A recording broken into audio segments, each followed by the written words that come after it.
Chapter 435. Jean Wani looked at the end of the tree-lined road and asked suspiciously, "There's really someone guarding it? You're not lying to me? When have I ever lied to you?" Yin Shixiang looked humiliated as he thumped his chest and said loudly, "I, Yin Shixiang, have always been upright and never lie. How dare you doubt my character?" I'm sorry. That's not what I meant." Jean Wani's face was red with anxiety. "Of course I believe you, but—" Before she could finish her sentence, she heard a soft chuckle coming from somewhere not far away. The chuckle sounded like a small silver bell on a hollowed-out fragrant gold and silver embroidered ball, and it was indescribably moving to her ears. Jean Wani couldn't help looking in the direction of the sound. About 90 degrees in front of them was a beautiful girl wearing a light yellow cashmere sweater, a white wool A-line skirt and black boots. She was carrying a backpack and dragging a small LV suitcase. She stood under the evergreen tree and smiled at them, her large eyes curved into crescent moons. It was an unforgettable sight. "Aren't you Gunyenji?" Jean Wani recognized her immediately. "You've recovered from your injuries?" She looked Gunyenji up and down and saw that she was in high spirits. Her skin was fair and rosy, her eyes were clear and her hair was dark. She didn't look like she had been injured at all. Gunyenji nodded. "Hello, Lawyer Jean. Are you here to see Brother Xiong?" "I'm sorry, but Brother Xiong has to take me back to school first. Do you want to come with us?" Jean Wani had originally come to see Gunyenji with her own eyes. She had taken on Su Piaohong's case, and one of the main crimes was causing Gunyenji's spinal injury. The Su family hadn't seen Gunyenji ever since the conflict with Su Piaohong and her mother at the warehouse supermarket. That was why Su Piaohong kept insisting that Gunyenji was faking it. Even when Jean Wani obtained Gunyenji's X-ray report and the orthopedic doctor's medical record of her ankle dislocation, it didn't help. Jean Wani also had a headache dealing with this kind of client, but since it was her client, she had to think for her own benefit. It had nothing to do with her personal opinion. This was her professional ethics. Seeing Gunyenji with her own eyes, Jean Wani was also a little confused. She walked around Gunyenji twice and looked hesitant to speak. Gunyenji understood what she meant and generously extended the dislocated foot. "It's this foot. It was dislocated. Luckily the doctor was very good and put it back in place.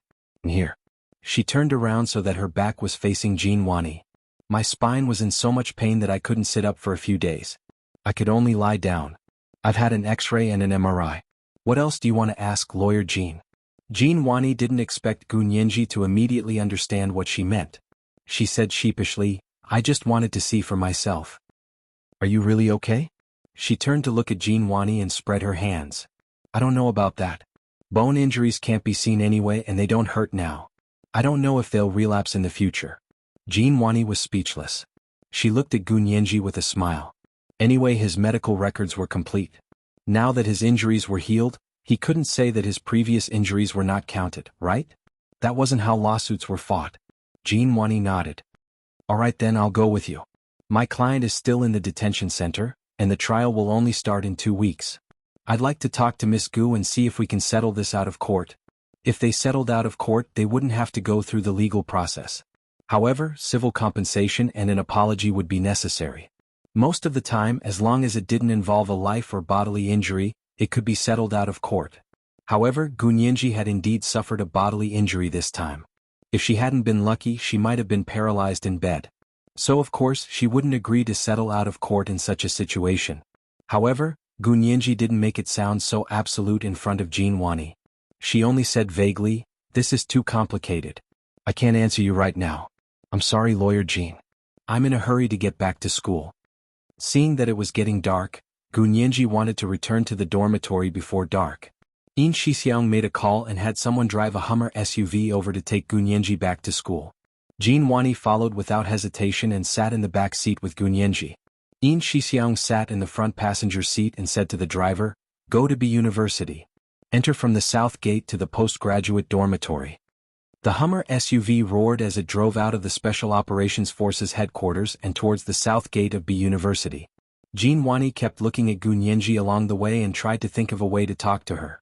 After a while she said, "Miss Gu, your hands are so beautiful. What brand of hand cream do you use?" As she spoke, she reached out and tried to shake Gunyenji's hand. Gunyenji smiled at her and generously extended her hand for her to shake. She even smiled and said, "Lawyer Jean, what kind of evidence are you looking for? You can ask me directly." Jean Wani's lips quivered for a long time, but she was too embarrassed to say it. She couldn't wait for Gu Nianji to take off her clothes and let her touch her spine. Gu Nianji wouldn't agree even if she thought about it with her knees. Also, there was a burly man sitting in the front seat. Jean Wani didn't dare to act rashly. She changed the topic and tried to plead on Su Piaohong's behalf. Miss Gu, was it a misunderstanding that day at the warehouse supermarket? My client is very sorry and regretful. I was wondering if you could give her a chance on account of her youth and vigor. Of course, compensation will be paid and a solemn apology will be made. Just don't go to court, okay? Gu Nianji listened quietly to Jean Wani and glanced at her coolly. Lawyer Jean, we already gave her a chance. Did she tell you that this is the second time she's caused trouble for me? The second time?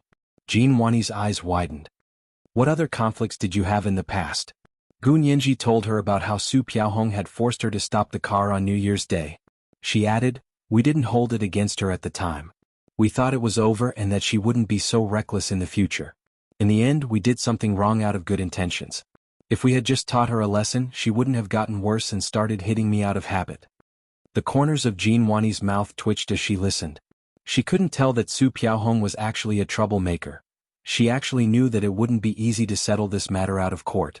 However, no matter how she looked at it, Gu Nianji didn't look like she was seriously injured. She thought that she should convince her to drop the charges. That way the case would be easier to resolve. Gu Nianji couldn't do anything about Jean Wani's pestering. When they arrived at the dorm building, she was in a hurry to go upstairs. She said perfunctorily, actually, it's not up to me whether to drop the charges or not.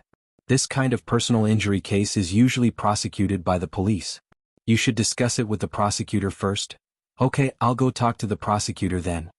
Jean Wani agreed to her suggestion and got out of the car with her.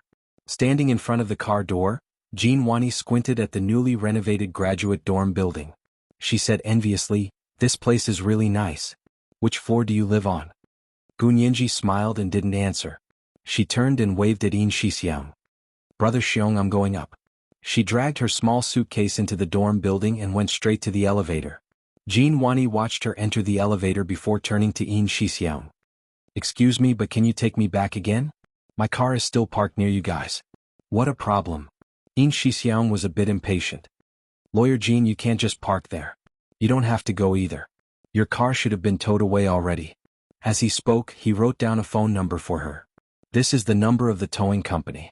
You can call and get your car. Yin Shixiang turned to get in the car and ordered the driver to drive away.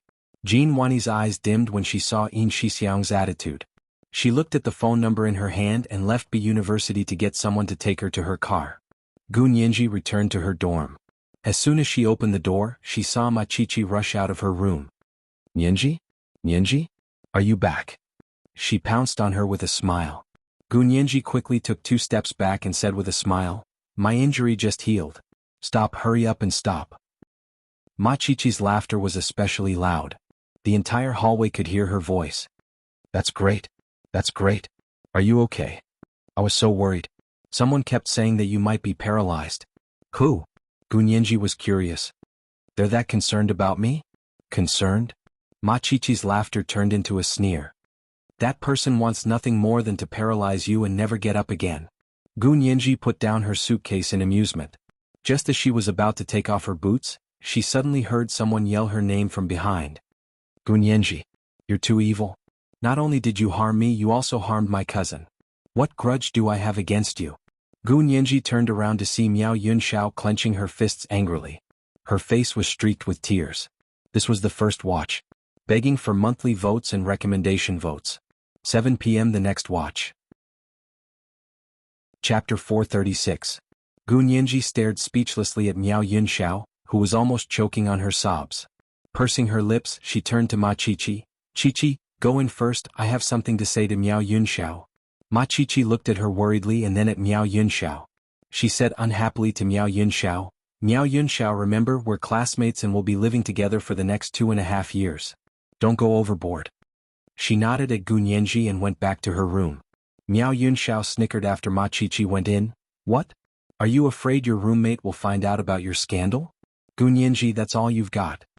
Gu Nianji had wanted to have a nice chat with her, but when she heard this, she knew it was pointless to waste her breath. She immediately pointed at the door and said calmly, get out. Miao Yunxiao didn't expect Gu Nianji to be so rude as to kick her out. Why should I go out? I didn't do anything wrong, why should I be ashamed? She clenched her fists, her curls falling messily on her shoulders. She looked like an angry poodle. Because this is my dorm room, I have the right to ask you to leave. Gu Nianji continued to point at the door, her tone unquestionable. Get out. Ah, how dare you tell me to get out? You really have no manners, you're a bastard born to a mother but not raised by a father. Slap. Before Miao Yunxiao could finish, Gu Nianji raised her wrist and slapped Miao Yunxiao's face hard. I'll slap you every time I see you if you dare talk about my parents like that.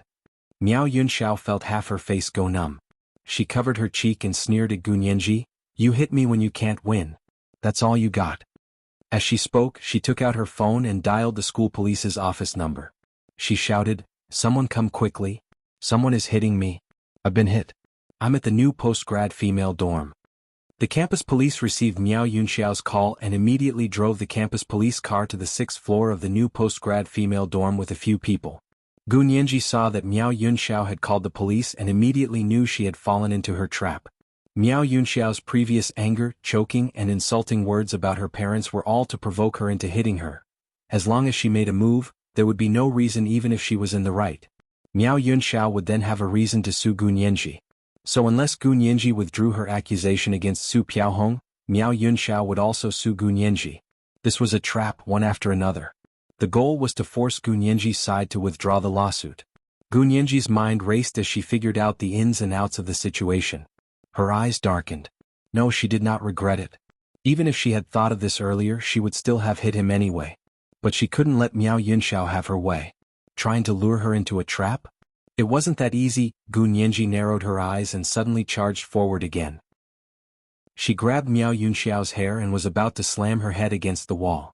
Miao Yunxiao was scared out of her wits. She had already called the police, so why was Gu Nianji attacking her? Did she really want to go to jail? But even if Gu Nianji went crazy, Miao Yunxiao couldn't let Gu Nianji slam her head against the wall. If she got a concussion or even lost her mind, Miao Yunxiao would be the unlucky one. She would be even more unlucky than her cousin going to jail.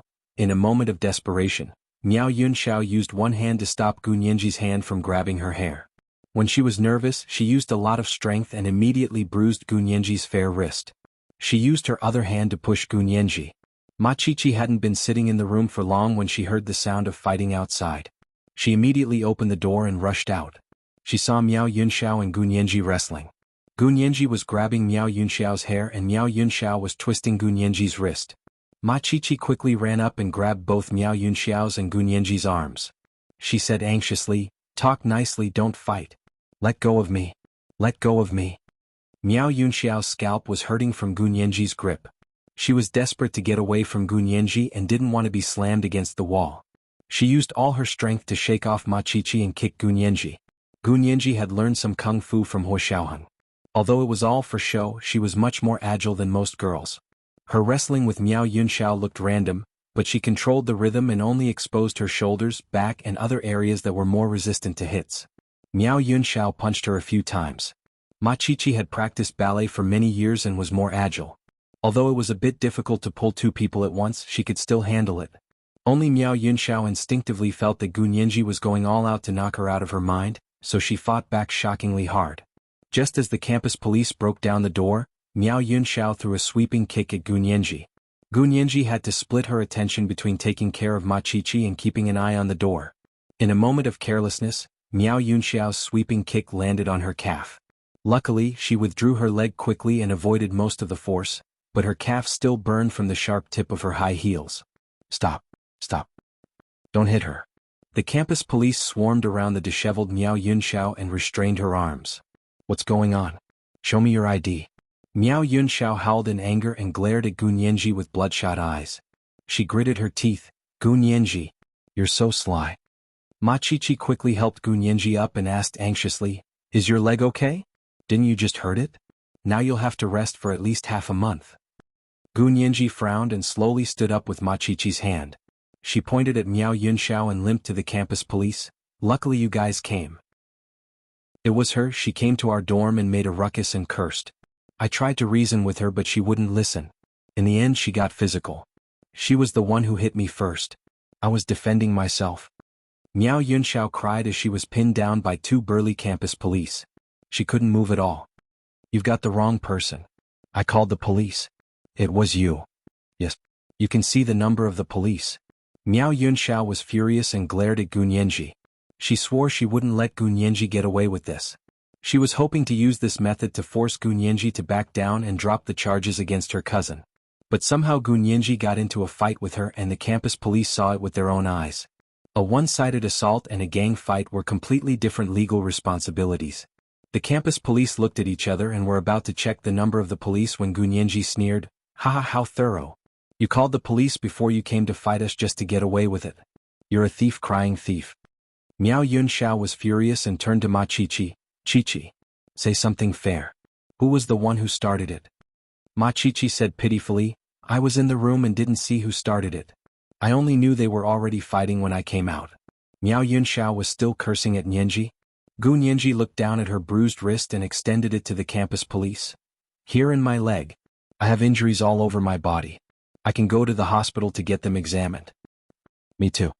Miao Yunxiao didn't want to be outdone and quickly said, "I can also get a forensic doctor to examine them." "Are you stupid? Do you really have to get a forensic doctor to examine a conflict between classmates?" Gunyanji pretended to be shocked. "Or did you come prepared to start a conflict and fight with me, then quickly get a forensic doctor to examine them and then accuse me of being the victim? This is a false accusation and I won't give in. I'll fight you to the end." Miao Yunxiao's plan, which she thought was flawless, was crushed by Gunyanji's words. She couldn't say, "Yes, that's what I was planning. Otherwise, why would you drop the charges against my cousin?" Now it was all over. She was beaten for nothing and didn't do anything. That person's plan didn't work. Miao Yunxiao's expression changed several times. There was a clear handprint on the left side of her face, but it wasn't as obvious with her disheveled hair. Gunyanji's face was also flushed and there was a bruise at the corner of her eye. It looked like two girls had gotten into a fight over a disagreement. If this kind of thing had to be taken to court, then the Wuxia imperial judges would be tired to death. The campus police also didn't intend to escalate the dorm fight to the legal level. It was still the same thing, unilateral assault had serious consequences.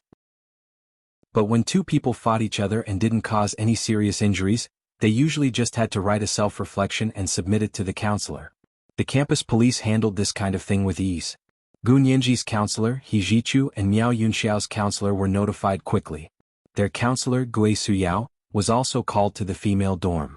Hijichu had just gotten off the plane when he received the call and immediately told the driver to rush back to school. News of Gunyanji's dorm fight also quickly reached Huashaoheng. Zhao Liangzi received the news and stared at his phone for a full minute before running to Huashaoheng's office with a strange expression. "Huashao, Nianji just fought with her roommate at school and was ordered to write a self-reflection." Huashaoheng was speechless. It was the second watch. Asking for monthly votes and recommendation votes. Oh, intersection. Oh, moi. Chapter 437. Fight? What fight? How could there be a fight? Did she get hurt? Huashaoheng was silent for a few seconds before throwing out a series of questions. Finally, he paused and asked in an ethereal voice, "Did she win?" Zhao Liangzi was speechless. He didn't know how to answer. "I was just asking." Huashaoheng saw that Zhao Liangzi was stunned and didn't ask any more. He stood up from his seat and put on his jacket. "Let's go take a look." No need to rush." Zhao Liangzi finally snapped out of it. He wasn't as articulate as Yin Shixiang to begin with, and now that he had encountered so many unexpected events he stuttered, Nothing. Nothing serious and she wasn't seriously injured, just a few bruises." Huashaoheng walked towards the door and said calmly, "You haven't told me who she fought with." Zhao Liangzi hurried to catch up. "Big Xiong has already gone to Nianji's school to deal with it. The news is that she got into a fight with Miao Yunxiao, her original roommate. They had a fight on the first day and moved out." Zhao Liangzi read Miao Yunxiao's information. Her aunt is Su Piaohong's mother, so they're cousins. Huashaoheng understood. So she's fighting for her cousin's family? Doesn't she know that fighting won't solve her aunt's problem? Our people don't know much about that. They only know that the two of them fought in the dormitory and alerted the campus police. They then notified their respective tutors and class counselors. Zhao Liangzi looked down at the text message from B University and the photos of the scene on his phone. Of course, the photos weren't very clear. After Gunyanji became an adult, Their people didn't follow her around 24 hours a day. They only rushed over when they heard that something had happened and sent a message to Hua Xiaoheng. Hua Xiaoheng glanced at the photo in Zhao Liang's hand and saw that Gu Nianji seemed fine. Her face was a little red and the corners of her eyes were a little bruised, but overall she was fine. Gu Nianji had learned a few modified military boxing moves from him. Her stance was good, but because she didn't have much strength, the effect was mediocre. Military boxing emphasized killing the enemy in one move, but in Gu Nianji's hands she could only strike a pose. However, self-defense was definitely not a problem. Hua Xiaoheng was relieved to hear that Miao Yunxiao was fighting with her post-grad female classmate, Miao Yunxiao. He was just curious as to what had happened to cause them to fight. He asked in confusion, "Why do you think Miao Yunxiao hit Nianji? Nianji actually fought with her?" Zhao Liangzi was speechless. "Boss, can you not be so blatantly protective of him?" Alright, even though he and Yin Shixiang were also very protective of their own people, they were still more reserved and knew to put on an act to show that they were impartial. However, when it came to Hua Xiaoheng, it seemed like he naturally pushed all the blame onto someone else. "Why aren't you talking?" Hua Xiaoheng turned to look at him. "Nianji has always had a good temper and a soft personality. If you don't anger her, she will never fight back." Zhao Liangzi could only nod vigorously. That's right. Our Nianji is kind and generous. She never gets into conflict with others. The last time she got into a fight was against a traitor. This time, could it be another traitor?" Hua Xiaoheng smiled. Miao Yunxiao doesn't have the right to betray her country, but he thought of Su Piaohong from Miao Yunxiao. His heart skipped a beat. Could this have something to do with Su Piaohong's case? Zhao Liangzi remembered Yin Shixiang telling him before he rushed to be university that Su Piaohong's defense lawyer, Jin Wani, hoped that Nianji would drop the lawsuit. Hua Xiao, there's something Big Xiong mentioned before he left. He said that Su Piaohong's defense lawyer, Jin Wani, had personally mentioned to Nianji that she hoped she would drop the lawsuit so that everyone could settle out of court. Zhao Liangzi revealed the news. Hua Xiaoheng stopped in his tracks and looked at him sharply. "When did this happen? Why didn't you tell me?" "Not long ago. Big Xiong had already written it on the daily report. You probably haven't had the time to read it yet." Zhao Liangzi braced himself and said. Hua Xiaoheng's gaze was truly frightening. Hua Xiaoheng glanced at him again before withdrawing his gaze. He grunted dryly and said, "I refuse to settle out of court." "Roger, Chief." Zhao Liangzi quickly noted it down and sent it to Yin Shixiang. They had just come out of the office building's elevator when they received a call from General Ji's personal secretary. "Hua Xiao, something happened to our people in South America. Do you want to come over for a meeting to discuss it?" Hua Xiaoheng's expression froze. "South America? Does it have something to do with the special forces?" "Both. There are people from your department and people from other departments." The personal secretary's voice was very nervous, but he tried his best to remain calm. It was obvious that the situation was serious. However, these people weren't like normal people who would make a fuss whenever something happened. So it was impossible to tell the severity of the situation from their external expressions. Only those who were familiar with them would be able to tell from the tone and expression they tried their best to hide. Zhao Liangzi also looked at Hua Xiaoheng nervously and quietly mouthed. "Does it have something to do with Nianji's background?" Hua Xiaoheng thought about it carefully and shook his head. He also mouthed back, "Probably not. The people who went to South America to investigate Nianji's background went in secret. No one in the military knows. So it's someone from another department in the military. It's most likely someone from the Public Relations Department." Zhao Liangzi concluded. "Hua Xiao, what do we do? Are you going to the military or be university?" Hua Xiaoheng looked at his watch and picked up his phone to ask, "What time is the meeting?" The other side mumbled, "The meeting will start when everyone is here. Please come immediately." "Everyone is here? How many people? How many? How long will it take for everyone to arrive? Are you going to give orders on behalf of General Ji without making it clear?" Hua Xiaoheng reprimanded General Ji's personal secretary unceremoniously. "I'm also very busy." The personal secretary was silent for a moment before smiling sheepishly. "Hua Xiao, it's a weekend night right now." He meant what he was busy with. Everyone had a tacit understanding. Of course, Hua Xiaoheng wasn't going to explain why he was busy on the weekend, nor was he going to tell him that the Special Operations Forces had no concept of weekends or holidays. He simply said, "Think through my question before you call." He then hung up and said to Zhao Liangzi, "Let's go to B University first." Zhao Liangzi nodded and got into Hua Xiaoheng's car with him. They quickly drove to the south gate of B University. Hijichu's car sped all the way out of the airport and kept taking shortcuts. Finally, he arrived at B University in half the time it normally took. He had just entered B University from the south gate. He didn't return to his address in the professor's building. Instead, he went directly to the female graduate student dorm where Gunyenji was. He was wearing a khaki trench coat and carrying a thin briefcase. When he got out of the car, he quickly attracted the attention of the students passing by the female dorm. They all recognized Hijichu but didn't dare go up to greet him. He was famous for his unsmiling manner, and basically ignored people's greetings. Under the night lights, his eyes shone brightly, and he was unusually handsome. However, his entire body exuded an icy aura that told people to stay away from him. Many of the students who were tempted to make a move were immediately silenced. Hijichu's expression was dark as he carried his briefcase and walked quickly to the entrance.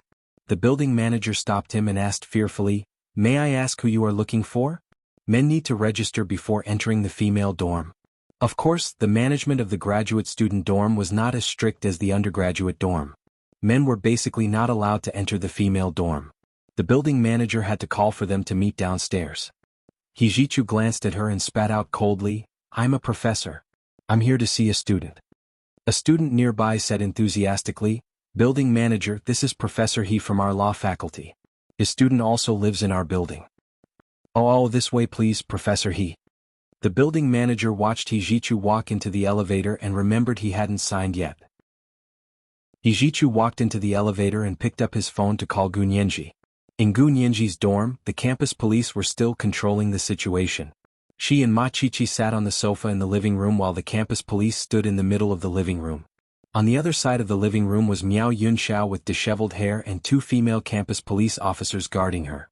Because she kept glaring at Gunyenji, the campus police were worried she would continue to hit people. This was the first night watch.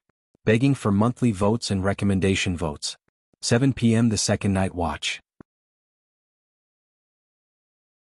Chapter 438. The dorm room had just quieted down when a phone suddenly rang. Gunyenji heard her phone ringing from the sofa and quickly got up to take it out of her bag. Looking down, she saw it was Hijichu. He was her mentor, so she had to report to him for doing something like this. Gunyenji couldn't help feeling uneasy. Also, she heard that Hijichu went back to the United States 2 weeks ago. Was he back now? How timely. Gunyenji thought about it silently as she unlocked her phone and quietly said, "Hello." Hijichu's cool voice sounded from the phone, "Nyenji, are you okay?" The first words from Hijichu weren't reprimanding her, but worry. Gunyenji sighed softly and said quietly, "Professor He, I'm fine." She hesitated for a moment before asking, "Professor He, where are you?" Hijichu didn't reply and knocked on the door after a while. He said into the phone, "I'm at your door." Gunyenji turned around in shock to look at the door, then at the campus police standing in the middle of the living room. She said awkwardly, "Oh, my mentor is here. It's Professor He." The campus police quickly opened the door to see a tall, elegant man standing there. He wore a khaki trench coat and had an indescribable aura and arrogance. He scanned the room coldly and saw Gunyenji standing up from the sofa. Her face was slightly swollen and the bruise at the corner of her eye was obvious. Hijichu strode in and walked over to Gunyenji as if no one else was there. He lifted her chin and carefully examined the bruise at the corner of her eye before gently pressing on it. Gunyenji hissed and quickly shrank back with a frown. "It hurts, don't touch it." "Who hit you?" Hijichu's voice was cold and emotionless, but it made people feel an invisible pressure. Gunyenji pursed her lips and didn't speak. She only looked at Miao Yunxiao across the living room. Machichi also pointed at Miao Yunxiao on the other side of the living room. "It was her, I saw it." Miao Yunxiao saw Hijichu's cold gaze sweep over and couldn't help shivering. She quickly said, "She hit me first. She hit me first. Look, this side of my face was slapped by her." She revealed the left side of her face where Gunyenji had slapped her. 5 finger marks could be vaguely seen.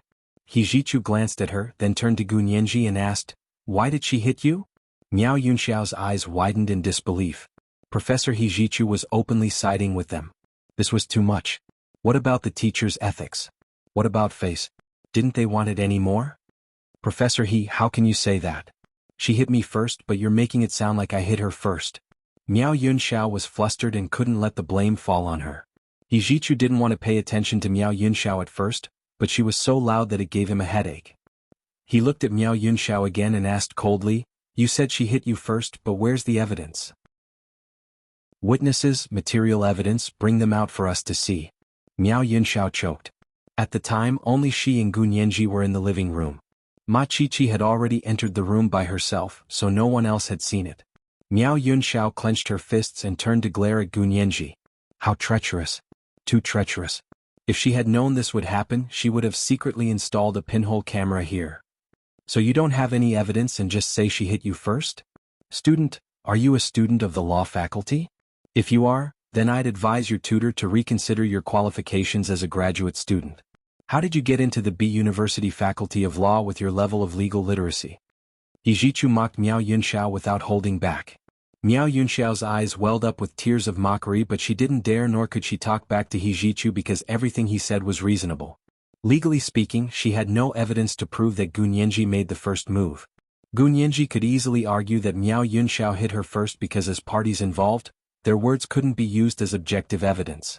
But Miao Yunxiao hesitated and looked from Yijichu's aloof face to Gu Nianji's calm face, then to the campus police in the living room. She felt like they were all laughing at her and panicked. Professor He, you can't be like this, how can you speak up for her? Professor He is classmate Gu's tutor, do you think he's helping an outsider instead of his own graduate student? As soon as Miao Yunxiao finished speaking, a woman's voice came from the door. Everyone looked up to see it was Counselor Gue Suyao from the Masters of Law Class 1. She stood on Yijichu and Gu Nianji's side as soon as she arrived. Miao Yunxiao's heart sank when even the counselor was on Gu Nianji's side. She covered her face and turned her head away. Her shoulders shook and she couldn't help crying. Yijichu frowned, one hand in the pocket of his trench coat and the other holding his briefcase. He said to Gue Suyao, Counselor Gue, I'm just stating the facts. I have no intention of taking sides. They're both law students and I'm a law teacher. There's no way I'm taking sides. Ma Qiqi's eyes widened. Oh my. No wonder he's a great lawyer, he's a role model for us when he's lying with such righteousness. As an outstanding lawyer, he had to be careful not to be tricked by others. He couldn't admit to anything politically incorrect, even if others were trying to curry favor with him. Gue Suyao didn't expect Yijichu to ignore her and blushed in front of the students and campus police. She felt indescribably awkward. Miao Yunxiao pouted and thought to herself that Professor He's words were all righteous and flawless, but he was obviously taking Gu Nianji's side. However, no one could find fault with him. That was enough. Gu Nianji didn't dare look up, afraid that someone would see the corners of her lips curl up. The campus police in the middle of the living room finally came to smooth things over. The head of the campus police was a middle-aged man in his late 40s. He smiled at Yijichu. You're Professor He? We were the ones who notified you earlier. Is she your student? He pointed at Gu Nianji. Yijichu nodded. I'm her tutor. Is there anything else? I need to take her to the doctor to bandage her wounds. That's right, that's right. The head of campus police nodded quickly. What we meant was for them to both write a self-examination report and give it to their tutors. Then we'll let this matter go. Yijichu glared at Gu Nianji coldly and said quietly, Good for nothing. Gu Nianji's head drooped even lower. What exactly is going on? I still need to investigate it a bit. Thank you all for your hard work today. Yijichu nodded politely to the campus police and looked at Gu Nianji. Come with me, I have some questions for you. Gu Nianji nodded and picked up her backpack from the sofa. She obediently followed Yijichu out of her dorm. Miao Yunxiao saw this from her room and said unhappily, She's leaving just like that? What else do you want? To go to court with you? The campus police turned around to mock her. Don't call the police for fun next time. That's illegal too, do you know? I called the police for fun? Miao Yunxiao was so angry she was tongue-tied. How can you say that to me? I clearly called the police because she hit me. She hit you? Then you called back? You hit her even harder than she did? The campus police shook their heads. I advise you to let it go, it's better to avoid trouble. It's not like there's any irreconcilable hatred between us, so why hold on to it? Gu Nianji had just followed Yijichu out of the dorm's elevator when she saw a tall, handsome man in a military uniform walk in. Her eyes widened even more than Ma Qiqi's. What's going on? Why is Huashao here too? It was the second watch. Asking for monthly votes and recommendation votes. Oh, intersection. Oh, moi. Chapter 439. When she returned to school today, Huashao didn't even show up and only asked Yin Shixiang to send her there. Wasn't he busy? Gu Nianji's heart ached after her initial shock. She looked up at Hua Xiaoheng, feeling wronged as he walked towards her. Hua Xiaoheng didn't look at her. He hadn't expected He Jichu to appear already. This person came back from abroad so quickly and just in time. Gu Nianji's heart sank a little, but his face remained calm as he smiled and extended his hand to He Jichu. Professor He? How nice to meet you. He made it sound like they were meeting for the first time when they had already met several times before. Gu Nianji's heart skipped a beat, but she didn't say anything. Her eyes wandered between Hua Xiaoheng and He Jichu, unsure of their intentions. He Jichu also laughed coldly on the inside but didn't show it on his face. He didn't shake Hua Xiaoheng's hand. Instead, he looked at Hua Xiaoheng and asked coldly, "May I ask who you are? Weren't you pretending to be meeting for the first time? Then pretend to be thorough." He couldn't call him Major General Hua in public like that idiot Su Piaohong. That would be a trap. Hua Xiaoheng saw that He Jichu understood and lowered his guard in hostility. He turned to Gu Nianji and said sternly, "Nianji, I just heard that you got into a fight with a classmate at school.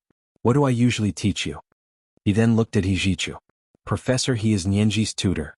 Are you also here to deal with this?" He Jichu's neck was a bit stiff, but he still nodded reluctantly. He snorted. "This is a bit complicated. Don't scold her so quickly. Also, who are you? Don't waste time. I need to take Nianji to a doctor to examine her injuries." "That's not a problem, Professor He." Hua Xiaoheng wouldn't let He Jichu take Nianji to a random doctor. He extended his hand. "Come Nianji. Come back with me. Your brother Chen has treated you since you were young.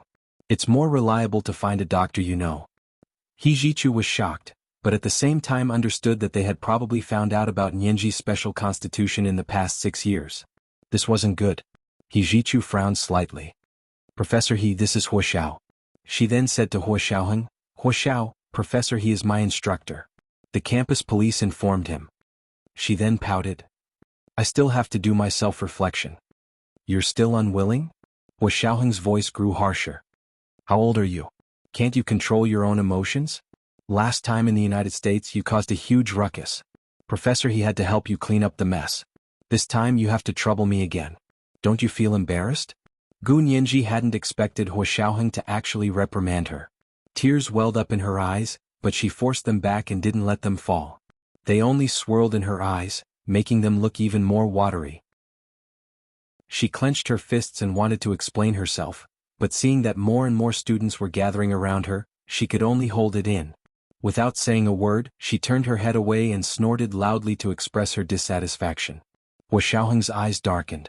He didn't ignore Gu Nianji's little tantrum. But no matter what, this was a good opportunity to educate Gu Nianji. If she wanted to be with him, she couldn't be like Su Piaohong, who couldn't control her emotions and wasn't able to control her emotions. He Jichu saw that more and more students were gathering around and knew it wasn't a good place to talk. He suggested, "If that's the case, let's go to my office first and explain what happened today. Mr. Hua, if you have a doctor you're familiar with, please ask him to come to my office to examine Nianji." Hua Xiaoheng waved behind him. Zhao Liangzi and Yin Shixiang hurried over. "Hua Xiao." Hua Xiaoheng pointed in the direction of Gu Nianji's dorm. He said to Yin Shixiang, "Big Xiong, go take a look and investigate what happened. Also, call Dr. Chen and ask him to go to Professor He's office." "Do you have the address of Professor He's office?" After getting Yin Shixiang's confirmation, Hua Xiaoheng said to Zhao Liangzi, "Little Zhe, come with me and Nianji to Professor He's office." He bowed to He Jichu. "Then I'll do as you say." He Jichu nodded and said to Gu Nianji without looking back, "Come with me." Gu Nianji glanced at Hua Xiaoheng. Seeing that he didn't object, she followed behind He Jichu and walked out of the building. Hua Xiaoheng and Zhao Liangzi followed them unhurriedly to the 28th floor of He Jichu's building. As soon as Zhao Liangzi entered, he secretly activated the Special Operations Force's search equipment and roughly searched the living room to make sure there weren't any listening devices or infrared recording devices. He gave Hua Xiaoheng a discreet look to indicate that everything was normal. Hua Xiaoheng then walked in with peace of mind. Gu Nianji's head was already drooping. She sat alone on the oval sofa in the middle of the living room of He Jichu's suite.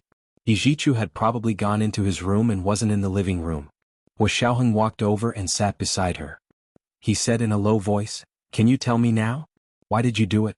No matter who did it first, it shouldn't have happened." Gu Nianji's tears flowed out of her eyes now that there were no outsiders. She wiped her face with the back of her hand and turned her head to avoid looking at Hua Xiaoheng. She choked out, She called me a bastard who was born without a father. Hua Xiaoheng froze. He hadn't expected Miao Yunxiao to say such a vicious word. The corners of his eyes couldn't help twitching. He had wanted to teach Gu Nianji a lesson, but couldn't say a single word. He composed himself and wondered if he was being too harsh on Gu Nianji. She was still young and had grown up under his protection. She had only begun to come into contact with society in the past 2 years. Shouldn't she take things step by step? Before Hua Xiaoheng could think of a proper response, He Jichu had appeared in the living room. He had changed into casual homeware and looked as straight as ever as if he was attending a banquet. However, his expression was icy. He walked up to Gu Nianji and asked icily, "What did you say? Miao Yunxiao really called you that?" He didn't speak too quickly, but his tone was frighteningly cold. Gu Nianji cringed and looked up at He Jichu, then at Hua Xiaoheng.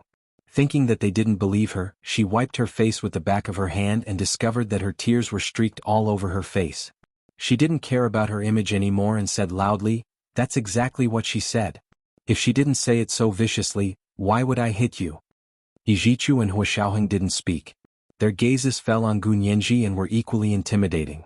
Gu Nianji raised her head stubbornly and refused to admit defeat. "Yes. I hit you first. If she insults my parents like that again, I'll hit you too. Do you remember who your parents are?" He Jichu and Hua Xiaoheng both thought the same thing but didn't say it out loud. It would be rubbing salt in Gu Nianji's wounds and she wouldn't be able to take it. If that's the case, then forget it for now. Hua Xiaoheng was silent. He couldn't encourage Gu Nianji to hit her every time she saw her, nor could he say that she wouldn't hit back or scold back. Most importantly, Hua Xiaoheng couldn't say many things in detail in front of He Jichu. He Jichu wasn't willing to let it go. "How can you just let it go like this? She insulted me so viciously and even hit Nianji. Nianji wants to let it go, but I won't let it go." Gu Nianji was extremely touched by Hua Xiaoheng's scolding. She wiped her tears again and said, "I didn't want to do anything to her, but if she insulted me like that and still wanted to let it go, then what's the point of living? Also, I believe there's a reason why she suddenly insulted me like that." "What reason?" Hua Xiaoheng had already thought of Su Piaohong's case. "Is it related to her cousin's case?"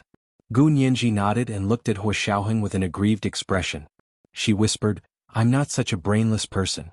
She did this on purpose to provoke me into making a move, and then she'll sue me legally." "So you made a big deal out of it and got into a fight with her?" Hua Xiaoheng said slowly. "That way she wouldn't sue you?" Gu Nianji pursed her lips, but before she could continue, He Jichu had already sat down on her other side. He said quietly, "Nianji did the right thing and reacted quickly. If Nianji was the only one who hit her, it would be classified as a case of school bullying. As far as I know, the Huaxia Imperial Ministry of Justice is planning to arrest typical school bullies to build momentum for the new anti-bullying law." Gu Nianji was shocked. She didn't know this was going to happen. Hua Xiaoheng's eyes narrowed. He also asked, "There's such a thing?" Then this was a chain reaction. The real target was not only Gu Nianji, but also Hua Xiaoheng. They wanted to use Gu Nianji as a bargaining chip to force Hua Xiaoheng to give in on Su Piaohong's case. If Gu Nianji was caught by the Ministry of Justice because of this incident, it would definitely cause a huge uproar throughout the country. She also had a military background, so it was exactly the kind of bullying that the people hated the most. If the mastermind behind this had the intention, then it would go on the internet and turn black into white and white into black. Who knew how much trouble it would cause in the end? And if this matter was really successfully manipulated, the person who would suffer the most wouldn't be Gu Nianji, but Hua Xiaoheng. It would be even more of a blow to him than Su Piaohong's case. "So, Hua Xiao, you shouldn't lecture Nianji indiscriminately. She's not someone who doesn't know what's important." He Jichu's words struck a chord in Gu Nianji's heart, but she couldn't express her approval of He Jichu in front of Hua Xiaoheng. She could only look down and mumble, "I know Hua Xiao is doing this for my own good, but I can be too hot-tempered sometimes. I should tolerate it. Maybe there's a better way." "Tolerate what? You didn't do anything wrong." He Jichu stood up unhappily and pointed to a small study next to the living room. "But you still have to write the self-reflection. Don't you want to go to that room first?" This was the first 3,000-word chapter. Begging for monthly votes and recommendation votes. 7 p.m. the second chapter. Chapter 440. Gu Nianji also stood up and said to Hua Xiaoheng with a pained expression, "Hua Xiao, I'll go over there to write my self-reflection." Hua Xiaoheng didn't know what to say, so he could only wave her over. Gu Nianji hugged her backpack and walked over, but quickly turned back to Hijichu. Professor He, I left my laptop in the dorm, how can I write my self-reflection? You can't write without a computer? Write by hand, there's a pen and paper in the study. Hijichu's expression was cold, but he still followed her to the small study and took out a pen and a piece of paper with a light blue cloud border. He placed it in front of her. Sit down and write properly. Gu Nianji didn't have a choice, so she rubbed her fingers and said quietly, my handwriting isn't good, please forgive me, Professor He. Hijichu's back froze for a moment as he turned, and Gu Nianji quickly said, can I write a draft today and then I'll type it out and send it to you when I get back? Hijichu didn't turn around and said dryly, no need, just write it today and send it to me. But, this self-reflection will be in my personal data and will be with me for the rest of my life. Isn't it too much for me to ask to type it out properly? Gu Nianji's voice grew softer and softer, her pleading was obvious. Hijichu shook his head, don't think too much, write it first. He walked out of the small study and gently closed the door. Zhao Yangzi followed and smiled at Hijichu. Professor He, why don't I go in and keep Nianji company? She's never written a self-reflection in her life, so maybe she doesn't know how to. Okay. Hijichu didn't stop him and pushed the door open, go in. Zhao Yangzi quickly walked in and heard the door slam shut behind him. Gu Nianji turned around to see Zhao Yangzi come in and happily waved at him. Brother Zhe, come here, do you know how to write a self-reflection? I knew you couldn't write it. Zhao Yangzi smiled as he sat down on the chair next to her. Here, Brother Zhe will write it for you, but you have to tell me exactly what happened. Gu Nianji moved to the side and watched as Zhao Yangzi wrote the self-reflection for her. She talked to him about what happened today. It's actually not that complicated. Miao Yunxiao was purposely picking on me to provoke me, so I slapped her. Gu Nianji shrugged. If she dares insult my parents like that again, I'll slap her again. What did she scold you about? Zhao Yangzi wrote furiously, not forgetting all the details. She said I was a bastard who had a mother and no father to teach me. Gu Nianji couldn't help tearing up when she said that. She couldn't control her emotions at all. What? How can this person's mouth be so cheap? Zhao Yangzi was also angry and waved his fists. You deserve to be hit. If your brother Zhe was there, I'd fight with you. Gu Nianji broke into a smile and wiped her tears with a napkin on the desk. Brother Zhe, you're exaggerating. I've already calmed down after slapping her. I just don't know why she brought up my parents. It's not like she doesn't know that I'm an orphan. So the person who provoked you knows you very well and knows what to say to anger you to the point of losing your mind. Zhao Yangzi thought about it.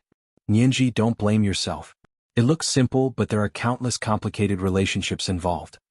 Gu Nianji looked up at the snow-white ceiling in the small study and thought about it. Brother Zhe, you're saying that Miao Yunxiao has someone backing her?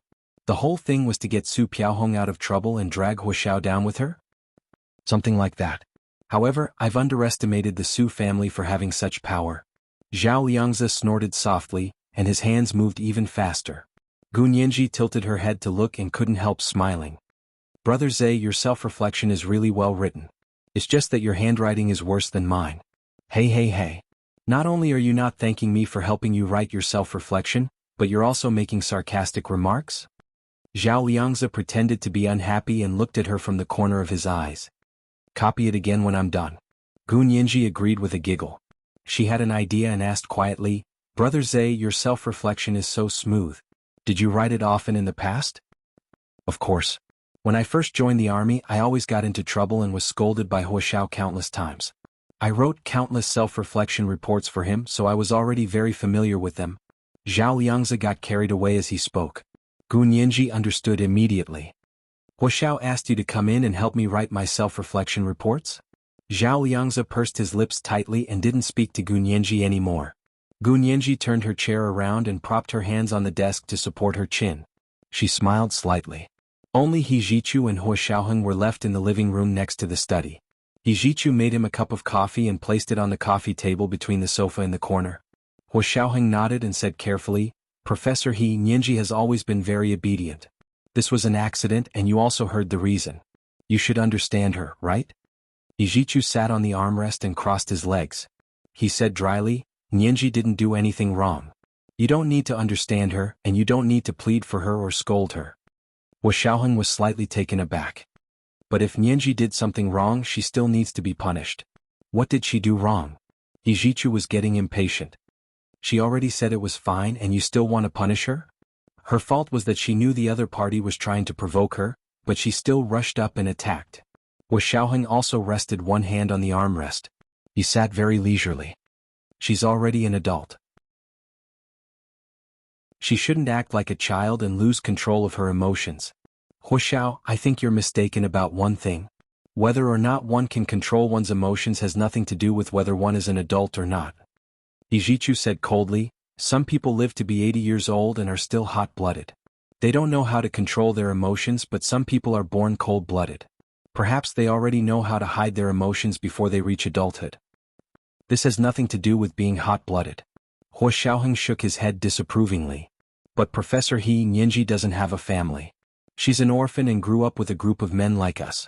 I'll teach her more in the future, and I hope Professor He can also teach her in this area. He Jichu originally wanted to retort, but when he heard Hu Xiaoheng talk about Gu Nianji's past growing up, he was a bit dazed. Gu Nianji used to be such a cute little girl. Perhaps she wasn't beautiful in other people's eyes, but in He Jichu's eyes she was his most precious treasure. So that's what she looked like when she grew up. He Jichu snapped back to reality and tapped his fingers on the armrest of the sofa. He tried to control himself but couldn't help it. He pretended to be indifferent and asked dryly, "Oh? Nianji grew up with you guys in the army?" "Yes, I was a bit busy, so Nianji was easy to deal with. She mainly took care of herself," Hu Xiaoheng said as he carefully observed He Jichu's expression. He had purposely brought up Gu Nianji's past when she was young to observe how much He Jichu cared about Gu Nianji, and what kind of feelings he had for her. Was it familial love or the love between a man and a woman? The members of the Special Operations Forces were all experienced in observing people's words and body language. Some of them had even studied microexpressions in psychology. They could tell from the other person's body language and words how important the other person was to something. They wouldn't be fooled by appearances. Compared to He Jichu, he didn't look any different from before, but Hu Xiaoheng noticed that when he mentioned Gu Nianji's past, He Jichu's fingers on the armrest of the sofa suddenly clenched into fists. Although he quickly relaxed them, this instantaneous subconscious reaction showed that He Jichu was paying close attention to this topic. So he really was Gu Nianji's old friend? Wu Xiaoheng picked up the coffee and moistened his lips, but didn't drink it. This was also his habit. He rarely ate or drank other people's food when he was outside. She took care of herself? I thought you were her guardian, so you should take care of her. He Jichu's cool gaze looked over. Looks like Hu Xiao isn't doing his job as a guardian very well. This was the second watch. Asking for monthly votes and recommendation votes. Oh, intersection. Oh, moi. Chapter 441. Wu Xiaoheng curled his hand into a fist and covered his mouth with a smile. He replied non-committally, looks like we have different understandings of the word, care. I'm all ears, He Jichu replied dryly. He wanted to see what else he could say. Since Nianji is with me, I want to teach her the ability to live independently, not become a giant baby, who can't do anything even after reaching adulthood. Although Hu Xiaoheng said it casually, the sarcasm was clear in his words. He Jichu pursed his lips and suppressed the rising anger in his heart. He leaned forward to grab his coffee from the coffee table and slowly took 2 sips before snickering. He said coldly, Nianji isn't mentally retarded. No matter how you take care of her, she won't become a giant baby. The key is whether the person taking care of her has a heart or not. Indeed, the standards and methods of doing things differ greatly if there's a heart or not. Hu Xiaoheng casually mentioned how he had just saved Nianji. When I first met her, she was only 12. I don't know what kind of shock she had, but she had nightmares all night and couldn't leave someone. Sometimes when she woke up and couldn't see anyone, she would scream and cry. To be honest, I was only in my early 20s and didn't know anything. If it wasn't for the military's request and Nianji herself acknowledging me, I wouldn't have been able to take care of her. The veins on the back of He Jichu's hand gradually bulged, and his knuckles protruded as he gripped his coffee cup tightly. However, his expression didn't change at all. His eyes were half-lidded and even his long eyelashes didn't move. If one only looked at his facial expression, it would be impossible to tell what was going on. Hu Xiaoheng sighed deeply and said nonchalantly, she's just a little girl. I don't know how she could have so many nightmares. Yeah, did you ask her what kind of dreams she had? He Jichu put down his coffee cup. When he looked up again, his face was full of curiosity. Maybe it had something to do with her past, or maybe it had something to do with her car accident. Who knows? Hu Xiaoheng shook his head. Is Professor He concerned about Nianji's past? I'm not that nosy. Hijichu denied it flatly. It's just that I've studied a little psychology. Nightmares are a normal reaction of a person's mind and body. If we know the reason, we can help her stop having these kinds of dreams. Had Huoxiao never tried it before? A little girl who has nightmares every day and can't sleep well will seriously affect her physical and mental health. Does Professor He think that Nianji is physically and mentally unhealthy? Huoxiaoheng smiled as his eyes drifted to the small study Gu Nianji was in. The adult Gu Nianji was lively, cute, tall, and beautiful. She spoke humorously, had a cheerful personality, and wasn't stubborn. No matter how one looked at it, she didn't look like someone with mental or physical problems. No matter how displeased Hijichu was with Huoxiaoheng, he had to admit that Gu Nianji was very beautiful. Much better than he had imagined. Then what did you do? Hijichu's gaze also drifted to the small study. He could almost hear Gu Nianji's soft and innocent voice through the door. Huoxiaoheng sat up straight and smiled. It's very simple. I let her train with my soldiers. She'll be exhausted during the day and be able to sleep at night. 10 kilometers of cross-country running every day and all kinds of simplified physical training. She persisted from the age of 12 to 16 when she left me for university. How else do you think she grew so tall? Hijichu was speechless. Before the age of 12, Gu Nianji's height was below the average for children her age, and her weight was above the average for children her age. It was true that she wasn't as good as she was now. But no matter how bad she was back then, she was still his Nianji. Now, this Nianji who was good in every aspect no longer belonged to him? Hijichu raised his head and said coldly, so Huoxiao's care was reckless. She was originally a delicate little princess, but you trained her like your soldiers. She didn't grow up crooked, thanks to her good foundation. Huoxiaoheng immediately grasped the clues in Hijichu's words and asked, Huh? How did Professor He know that Nianji used to be a delicate little princess? I couldn't tell at all. Hijichu finally snapped back to reality. So Huoxiaoheng was also using this opportunity to pry into Gu Nianji's background. He was instantly on guard, but he also knew that he couldn't be too forceful. Since he wanted to reunite with Nianji, he had to get past Huoxiaoheng. Otherwise there would be many obstacles. Of course he had to know what to say and what not to say. And he couldn't rush it. Nianji was still resistant to him. Otherwise all his efforts would go to waste. Hijichu smiled slightly. Huoxiao, how would I know if Nianji used to be a delicate little princess? I'm just deducing from common sense. Girls nowadays, as long as they have parents, aren't they all princesses at home?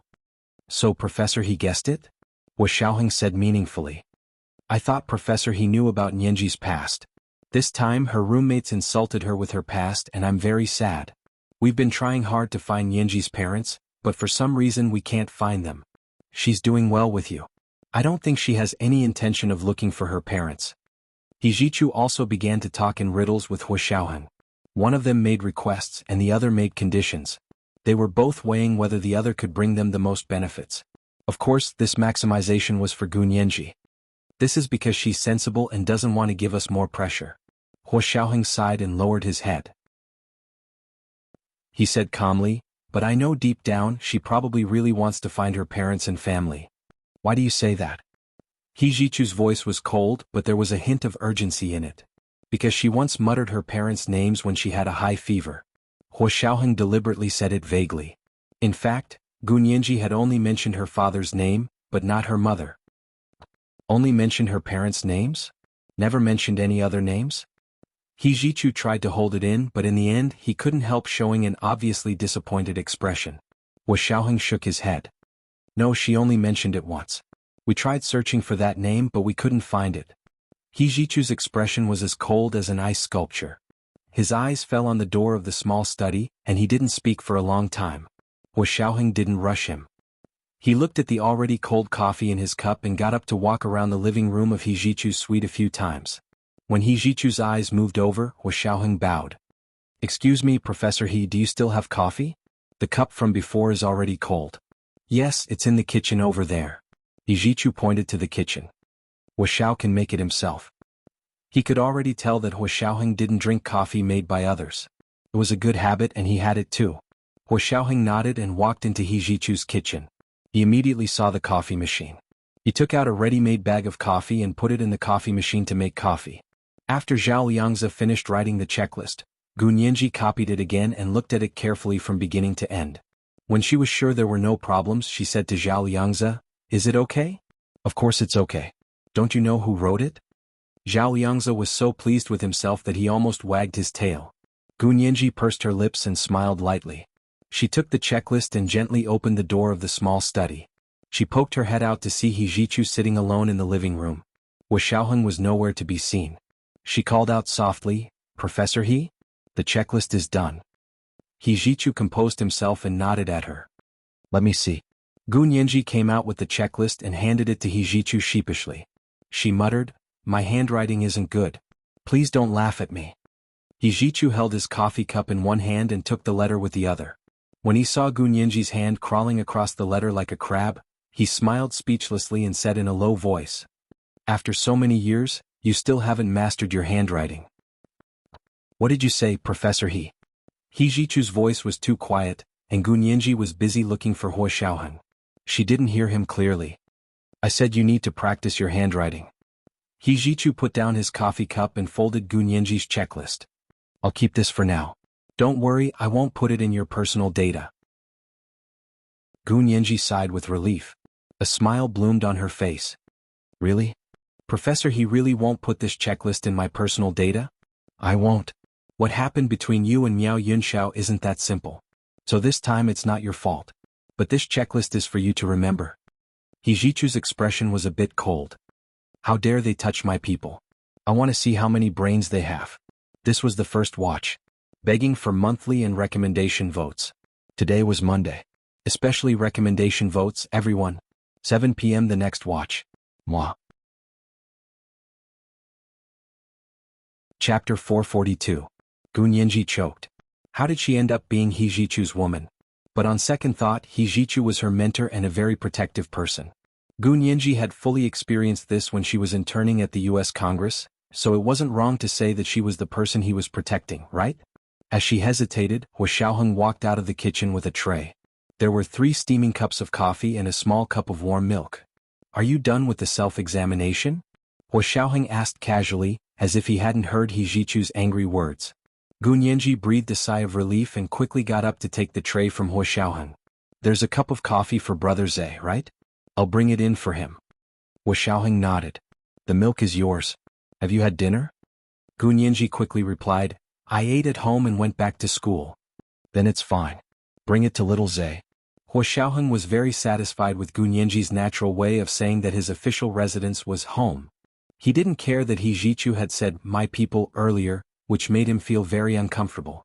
Gu Nianji placed the 2 cups of coffee on the coffee table, one for Hu Xiaoheng and the other for He Jichu.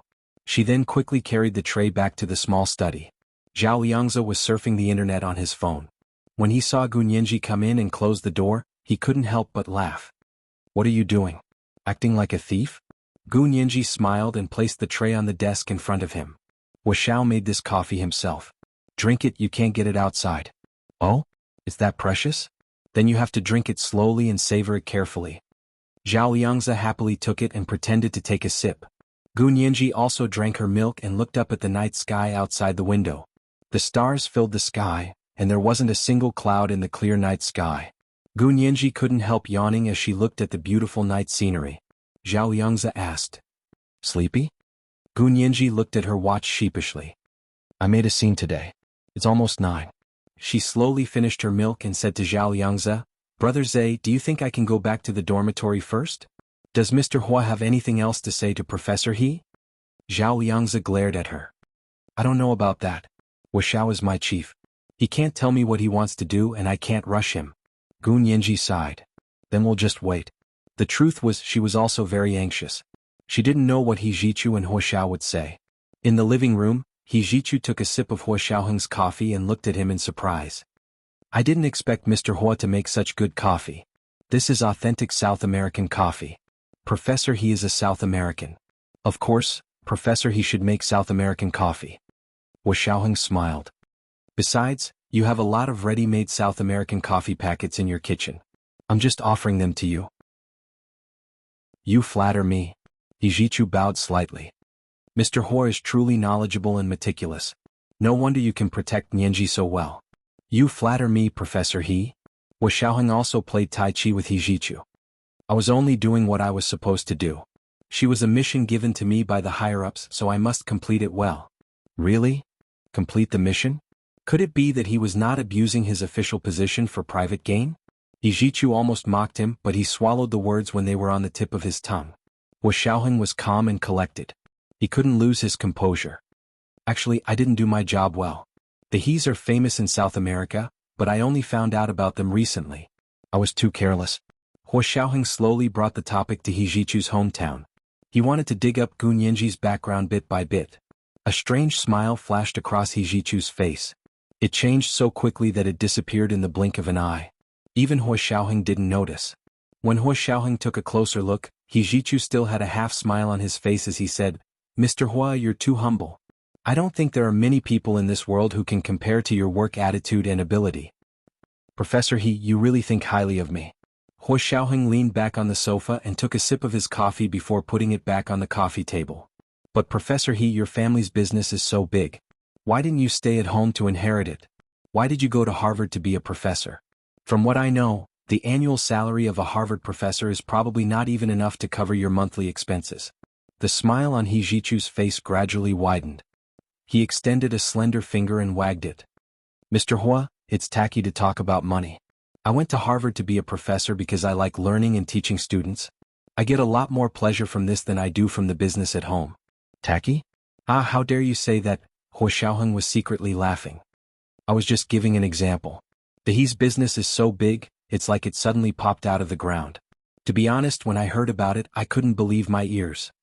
Yijichu was slightly taken aback. He secretly thought that Xiaoheng had such sharp instincts. The He's business had suddenly popped out of the ground, but these things had nothing to do with Xiaoheng or Gun Yenji. He didn't need to know. Yijichu gently twirled the handle of his coffee cup. Mr. Hua, no matter how capable you are, there are places where your eyes and ears can't go. Besides, the He's aren't actually that powerful. It's all because of our peers that we stand out. If you completely believe those rumors, then you've been tricked. Oh? Is that so? Xiaoheng nodded. Maybe, but I haven't verified it yet. Oh right, where's teaching assistant one? Did she go back to South America? Yijichu grunted but didn't say anything else. The two of them were quiet for a while. Neither brought up the topic they wanted to bring up. They were both waiting for the other to bring it up first. Gun Yenji paced around the small study. She really wanted to go out and tell Yijichu to let her go back to her dorm first, but she didn't have the guts. In the end, she could only stick her ear to the back of the door to hear when they would finish talking. She heard Yijichu and Xiaoheng beating around the bush, but the topic never strayed from South America. Gun Yenji couldn't help but feel strange. She turned to Zhao Liangzi and asked, "Brother Zhe, is Professor He from South America?" "Yeah, you still don't know?" Zhao Liangzi took out his phone and showed Gun Yenji the information on the He's in South America. These things were related to Gun Yenji, so Zhao Liangzi could show them to her. Xiaoheng was the one who first suggested this idea. Gun Yenji took Zhao Liangzi's phone and quickly scanned through it. As soon as she finished, she gasped. "Oh my God! Professor He's family is so powerful. No wonder they had so much money and manpower. They were also powerful in the US political and legal circles." "Yeah. Amazing, right?" Zhao Liangzi almost laughed. He winked and said, "Yenji, do you want to go to South America? If you do, you can suggest to Professor He that we go to his farm." Gun Yenji recalled hearing that when Shui was also in South America. She didn't want to go at all, so she waved her hand. "Brother Zhe, if we want to go to South America, we can go ourselves. Why take advantage of Professor He?" "Oh, how am I taking advantage of him? How can you say that, child?" Zhao Liangzi pretended to be angry and rolled his eyes at her. He took the phone from her and was about to turn it off when he suddenly saw a message. He quickly got up and opened the door to the small study to say to Xiaoheng, "Xiao, everyone is here.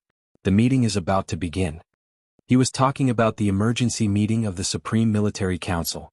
He hadn't gone immediately because General Ji's personal secretary had refused to give him a specific time. Now that the message had come, everyone was probably here and waiting for Xiaoheng. Xiaoheng nodded and said goodbye to Yijichu. "Professor He, I have something to do. I'll be going now." Gun Yenji followed him out of the small study and quickly said, "Then I'll go back too." Xiaoheng didn't say anything, but Yijichu had already refused. "Yenji, stay. I still have something to say to you." Gun Yenji looked at Xiaoheng, the meaning in her eyes clear. She wanted to go back to the dormitory. Xiaoheng thought this was a good opportunity. He could see that Yijichu was already on the verge of revealing his secret.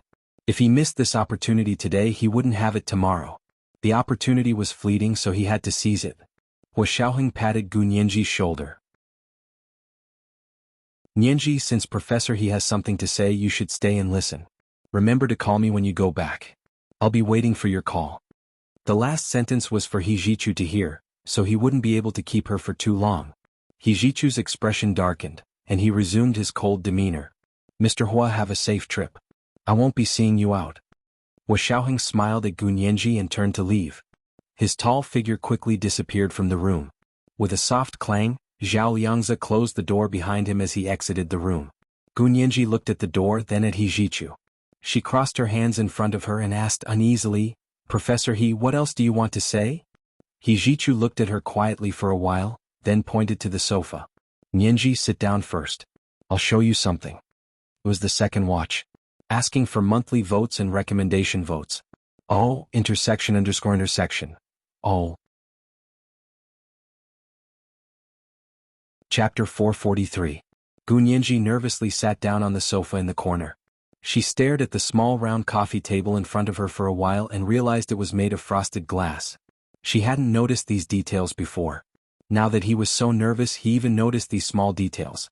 She didn't know how long it had been, but she finally heard He Jichu's cold voice coming from behind her. Gu Nianji turned around and saw a very familiar thing in He Jichu's hand. It was a doll wearing a misty pink and purple princess dress. She had thick bangs, narrow eyes, a face that looked like a silver plate, and a plump body. She looked like a little girl who walked out of an ancient painting. She was not a common Western doll, but a doll with the ancient characteristics of the empire. An expert could tell at a glance that these dolls weren't available on the market, but were custom-made. These identical dolls had been with Gu Nianji since she was 12 years old. There were several of these dolls in her apartment, scattered on the corner of the bed, the sofa, or in the open bookcase. She used to really like these dolls. When she first started working for Hua Xiaoheng, she had to hug these dolls to sleep at night. Although she still had nightmares, she couldn't sleep without these dolls. Later, Hua Xiaoheng made her undergo military training for 3 to 4 years before she gradually stopped needing these dolls to sleep. However, these dolls were supposed to be the most beautiful memories of Gu Nianji's youth. Perhaps they were also the most beautiful memories of her forgotten childhood. But ever since when Shuyi appeared, she felt like her youth, childhood, memories had been completely destroyed. These dolls, without exception, somewhat resembled when Shuyi's facial features and demeanor. Gu Nianji's dolls in her room had long been locked away in the cabinet. Out of sight, out of mind. Now that she saw these dolls in He Jichu's hands, Gu Nianji didn't know what to say. He Jichu sighed in relief when he saw Gu Nianji's shocked and conflicted expression. He walked over with the doll and handed it to Gu Nianji. Nianji, do you still remember this doll? Gu Nianji looked at the doll in He Jichu's hands, then back at him. She thought about it for a long time before asking seriously, Professor He, where did you get this doll? As far as she knew, this was the doll she had been holding in her childhood photo. This kind of doll had never been sold in the Wuxia Empire or any other country. Hua Xiaoheng had gotten someone to custom make her dolls based on her photo. Could it be that He Jichu had also taken it to be custom made? But how did he know what the doll looked like? Or did someone from Hua Xiaoheng's side leak the secret? In the blink of an eye, countless possibilities flashed through Gu Nianji's mind, but none of them were what He Jichu had envisioned. When He Jichu heard Gu Nianji ask all her questions, he was so speechless that he almost threw the doll off the 28th floor. Do you think I stole a doll from you and made it for you? He Jichu sneered and threw the doll onto the sofa. So you really don't remember anything. Not only do you not remember anything, but you can't tell right from wrong. Gu Nianji blinked.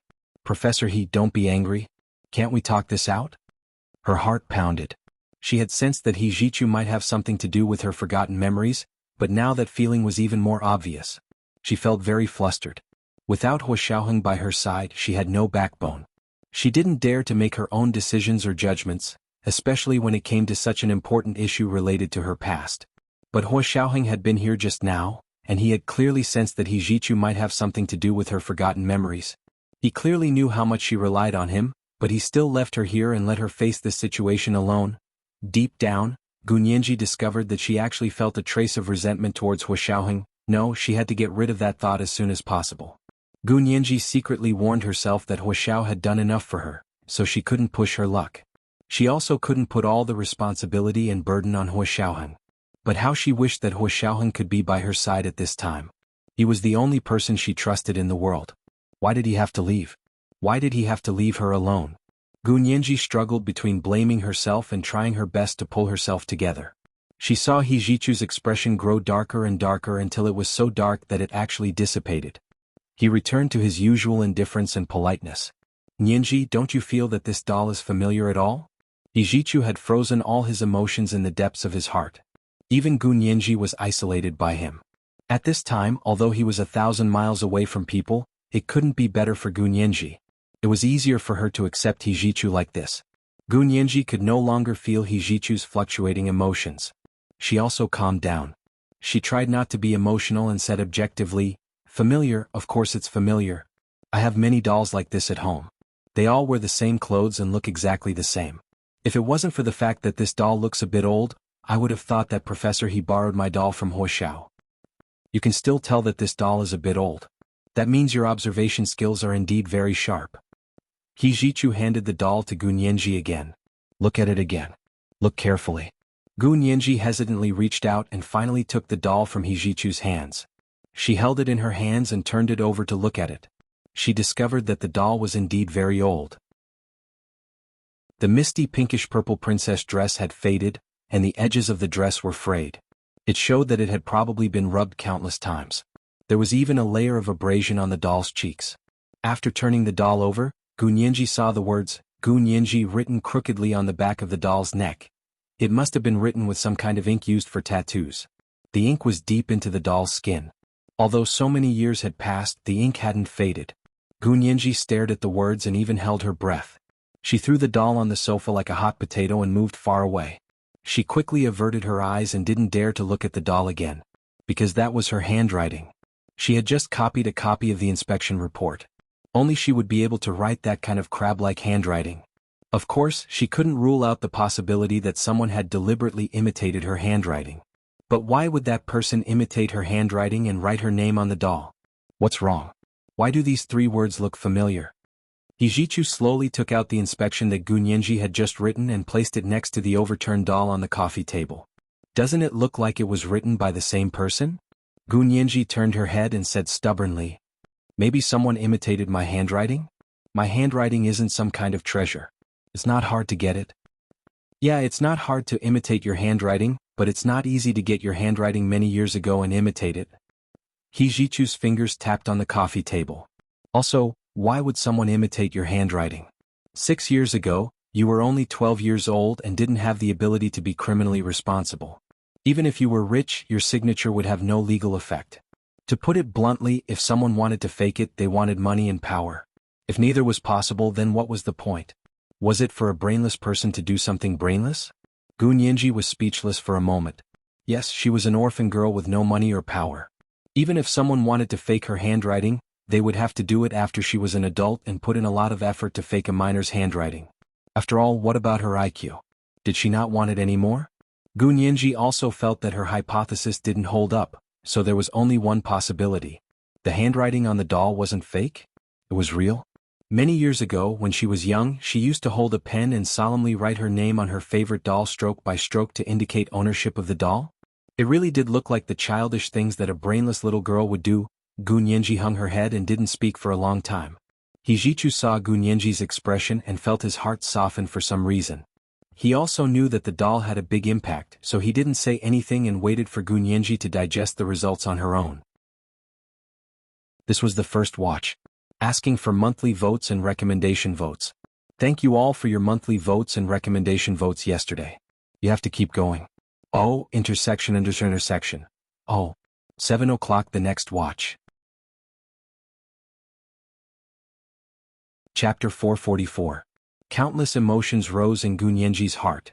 They tumbled, surged, and overlapped in her mind as if they were about to ferment. However, the fog was always in front of her and it blocked her way back. She still couldn't remember. No matter how hard she tried, she couldn't remember anything from before she was 12 years old. When she tried hard to remember, the moment she thought of the car accident when she was 12 years old, her head began to ache violently. But in Hijichu's presence, she couldn't make a sound. She definitely couldn't. It was really too painful. It was like someone was holding a hacksaw and cutting into her brain bit by bit. She could even hear a sizzling sound, which was accompanied by waves of intense pain. Gu Nianji's tolerance for pain was stronger than the average person's, but at this time she couldn't help it anymore. She covered her head with both hands and curled up on the sofa in the corner, moaning in pain. Yijichu was slightly taken aback, but he quickly reacted. Nianji? You have a headache? Then don't think about it. Don't think about it. Don't think about anything. Yijichu's eyes reddened as he watched Gu Nianji's face turn pale. Her hands were cradling her head as if she was spasming. Her entire body was curled up like a shrimp, and she kept twitching on the sofa. He rushed over and hugged Gu Nianji tightly in his arms. His large hand gently stroked her back from top to bottom and then from bottom to top. It was just like when she was young, snuggling in his arms and watching the blooming epiphyllum with him in the middle of the night. But now there was no blooming epiphyllum. There was only Gu Nianji, who couldn't help but have a severe headache whenever she thought about the past. Yijichu's embrace was as hot as Hu Xiaoheng's. Gu Nianji was tortured by the severe headache so much that she couldn't think or sense anything outside. She just wanted to close her eyes and die from the pain. This kind of torture surpassed any headache she had ever had before. She didn't think she could take it anymore. What would he do if he died from the pain? She still had so many things to tell Hu Xiaoheng. She still had so many wishes that she hadn't fulfilled. She still wanted to marry Hu Xiaoheng and have 2 children with him. One boy like Hu Xiaoheng and 1 girl like her. Then their family would be intimate for the rest of their lives. Was this also an extravagant wish? Gu Nianji let out a low sob, then her sobs grew louder and louder. She was actually showing signs of losing control of her emotions. Yijichu hugged her even tighter. Lips trembling, he planted a kiss on the top of her head before letting go of her. He rushed to his bedroom to retrieve a medicine bottle and poured out 2 pills. He pried open Gu Nianji's lips and forced them in. Gu Nianji unconsciously swallowed her saliva and swallowed the 2 pills. Not long after, the medicine took effect and Gu Nianji's pain stopped. She curled up on the sofa and fell into a deep sleep. Yijichu covered Gu Nianji with a blanket and put a pillow under her head so she could sleep more comfortably. Then he sat back on the single sofa and turned off the ceiling light in the living room, leaving only a floor lamp beside the sofa that emitted a warm yellow light. He propped his chin on one hand and stared at Gu Nianji's sleeping face without moving. It seemed like he couldn't get enough of looking at her. Time ticked by, and after an unknown amount of time, Gu Nianji's phone rang. Yijichu woke up from his thoughts and walked over to look at Gu Nianji's phone. It was Hu Xiaoheng calling to check on her. Yijichu's lips curled into a mocking smile. He didn't slide open the phone and still answered Hu Xiaoheng's call. Mr. Hua. Hu Xiaoheng had just finished his meeting. 2 hours had passed and it was already past 11 p.m. Gu Nianji should have already gone back, but he didn't know if she was asleep or not. Hu Xiaoheng had previously told Gu Nianji to call him when she returned to the dormitory, but she hadn't. He didn't know what was going on. In the end, when he called, the person who answered was Yijichu. The corners of Hu Xiaoheng's lips tightened, but his voice was still calm and low. Professor He? Why are you holding Nianji's phone? Where's Nianji?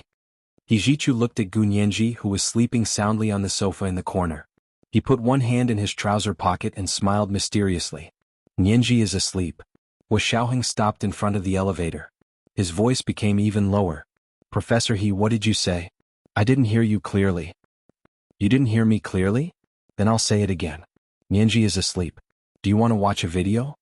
Yijichu pretended to want to use his phone to take a video, but he couldn't actually unlock Gu Nianji's phone, so he couldn't use her phone to take a video. Unless he used his own phone. Professor He, where is Nianji sleeping? Please wake her up, I have something to ask her. Hu Xiaoheng's expression gradually became serious, and his handsome back became even straighter. But she's sleeping so soundly. Do you have the heart to wake her up?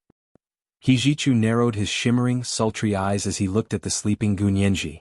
Fine, you don't have to wake her up. I'll come over directly. Hu Xiaoheng hung up without another word and ordered Zhao Liangzi, prepare the car. We're going to be university.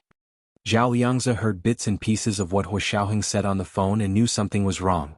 He quickly agreed and turned on his headset to make an emergency transfer.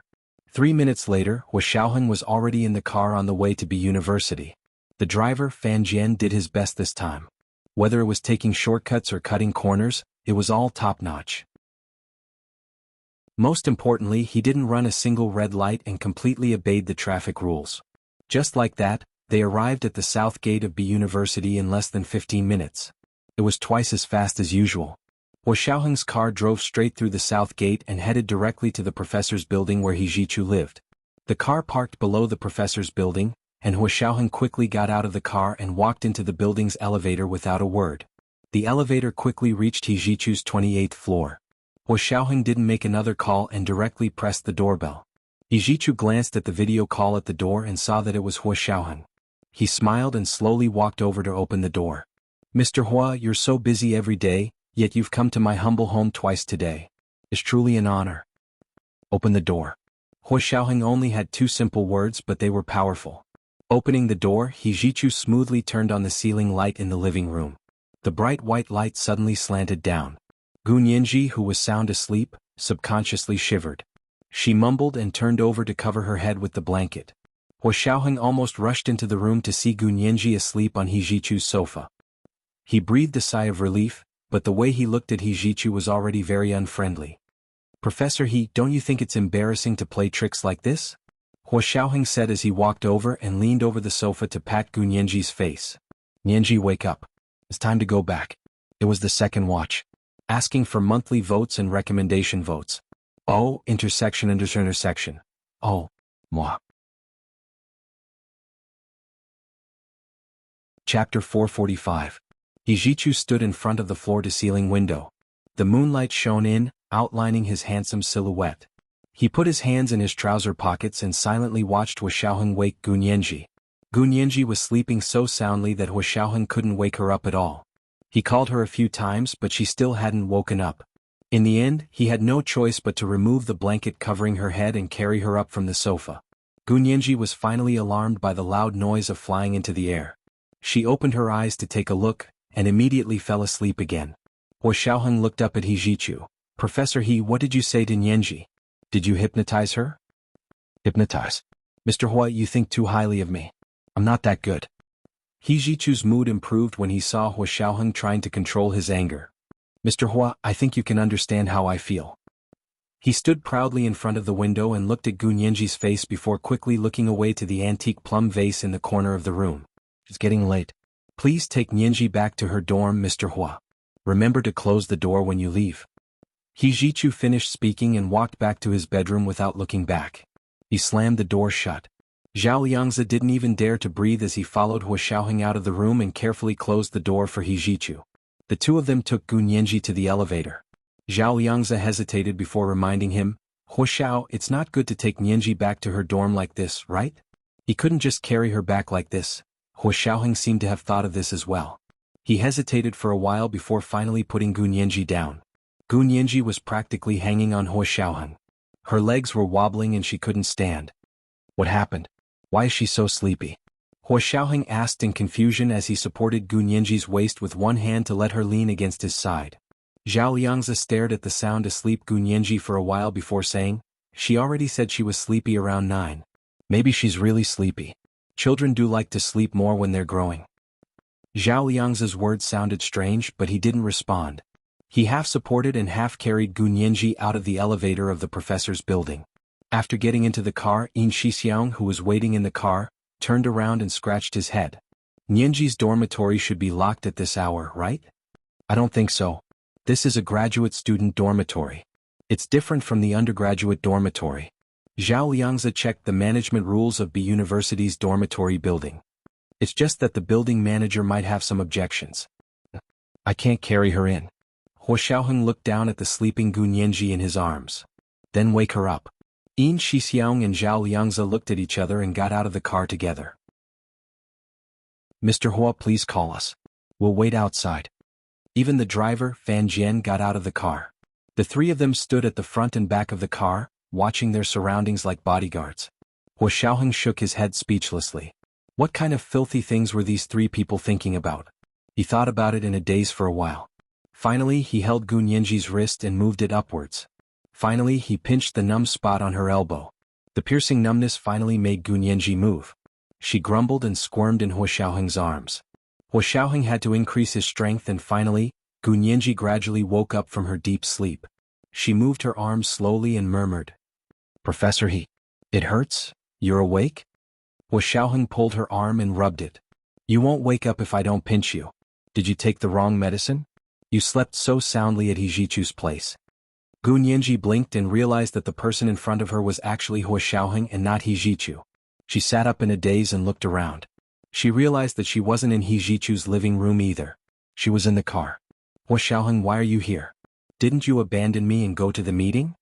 She complained softly and snuggled into Hua Xiaoheng's arms. Hua Xiaoheng didn't push her away or hug her. He only asked, what did Hijichu say to you? Why did you fall asleep at his place? Gu Nianji frowned and thought about it. She murmured, Professor, he showed me the doll. Then I tried to remember what happened before I was 12, but I couldn't remember anything. My head hurt like hell. I thought I was going to die. Then I fainted from the pain. She propped herself up and looked at Hua Xiaoheng. Then when I opened my eyes, I saw Hua Xiaoheng. Hua Xiaoheng pinched her delicate little nose. You fell asleep from looking at a doll? Were you hypnotized by him? Of course not. Gu Nianji denied it. I remember it very clearly. My head hurt so badly that it felt like it was going to split open. I've never had such intense pain before. The pain I experienced before paled in comparison to this time. Is that so? Hua Xiaoheng glanced at her. What kind of doll was it? What could make you react so strongly to it? It was the batch of dolls that Hua Xiaoheng custom made for me. It was exactly the same as the one in my photo. Gu Nianji said angrily. It also looked a bit like Wen Shui. She couldn't understand why she would like a doll that looked like Wen Shui when she was a child. Hijichu showed you a doll that looked exactly like the one in your photo? Hua Xiaoheng's brows furrowed slightly. You didn't ask him where he got it? Gu Nianji nodded. I asked, but he told me to think about it myself. Then I became like this? She pointed to her head. I really think I might never regain my memory again. Hua Xiaoheng looked at her deeply. Let's go back to the dormitory first. I'll take you to Chunlai's place for a checkup next weekend. We'll see what's going on. Okay.